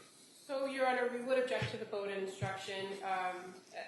Again, counsel is free to argue whatever he wants about the police investigation in this case, but as far as failures of the investigation that have been identified in the course of the trial, I don't see that there is any. And everything that Attorney Reddington just said about what they didn't test, they didn't test the screen. Well, there's clear photographs of the screen and the condition of the screen, and that was very apparent. That was done on the day of the incident. It was documented. Witnesses testified about that. Witnesses gave statements about the window in and of itself. The blood on the outside of the house was observed. There's been adequate testimony about why it wasn't swabbed on that particular day, and there also has been adequate testimony about subsequent decisions to go back and get information or get the swabs from that area and what testing was done, and if there was testing done to identify that it was the defendant's blood that was on the outside. So I think that the evidence, the claims have been made, but the evidence shows that there has been an adequate police investigation. The only point of contention appears to be the drawer and the pill bottles, and there's been some claims made about things that were not done about those things. But again, I think there's been adequate testimony about why those things weren't flagged on that day of the incident. Police weren't aware of the fact that there was actually an ingestion of medications on that particular day. And when they did notify, or when they were aware, we had prescription bottles that were provided by Patrick Clancy, but those bottles in that drawer conveniently never got produced for testing or further analysis. So I think, again, he's free to argue it. I don't think it rises to the level of an instruction. And just to kind of as a side note on a comment about involuntary instruction, I don't think there is a one. So I would ask that the court not consider that, because I don't think there is an actual instruction about it. Again, counsel's free to argue that in the form of intent, in the form of whether the Commonwealth has met its burden regarding criminal responsibility. But as far as I can find, there's no particular instruction on that. And if Your Honor were to provide an instruction, then according to the case law, if it's raised to that level, then we would have the burden of proving voluntary consumption, which would put all of that back into play that we've now just agreed. All right. Well, I am going to give a manslaughter instruction in line with basically what's on page 8. I am not going to give a Bowden instruction. The defendant is free to argue that any deficiencies that he feels that are in the investigation, certainly free to argue. I will not give the voluntary intoxication instructions in regards to the criminal responsibilities. So I'll have a better draft in the morning, but I just kind of wanted to let you know what the instructions are so that you can prepare your closing arguments. In speaking of those closings, how much time do you think you may need on that? I'm usually pretty quick. I would say half hour. All right. I was thinking more of an hour. All right. I was thinking of all the testimony, all the exhibits. If the parties want an hour, you don't have to use it all. And like I said, I've seen all three of you try cases, so I know you'll be making progress. So if it gets to 1 hour and 1 minute, I'm not going to push the button. So just so we can kind of have some estimate. All right. Anything else we need to address, you think, before tomorrow? No, thank you. No. All right. Well, Counsel, again, thanks for all your efforts in regards to this. So I'll have a full copy of this first thing in the morning, and we'll do arguments in charge, hopefully as soon as we are ready tomorrow morning. There is one other minor matter that we've talked about. There is that police report, the security sergeant from the hospital, Brigham and Women's, that we're going to redact and just reduce to like a paragraph. She's the one that I summons, but she's on maternity leave. And we could introduce that, just that one paragraph. And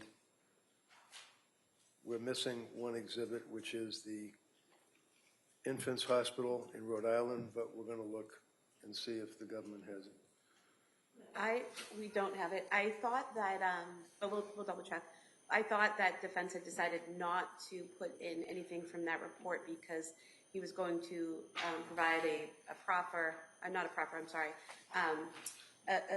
proposed stipulation for that portions of that report, and then he didn't. So I didn't think that, and then we both rested, and then I rested again. So I didn't think that was coming in, but I'm happy to look over what defense is wants to stipulate to. All right. So why don't we do that? If there's a need to technically reopen the case so that the parties could put in what they thought they put in, if it's by agreement, if it's just in regards to some of those records, I think we could do that. So anything else? No. Oh, how about redactions? That was the other thing. Was it just that one report, a couple reports we're going to have to deal with? I believe that everything that required redaction has been redacted. All right. I think so. Yeah, I'm not aware of anything we have to All right. I'm just asking. All right. All right, so thank you very much. We'll see everybody tomorrow morning. All right, thank you. Court, all rise.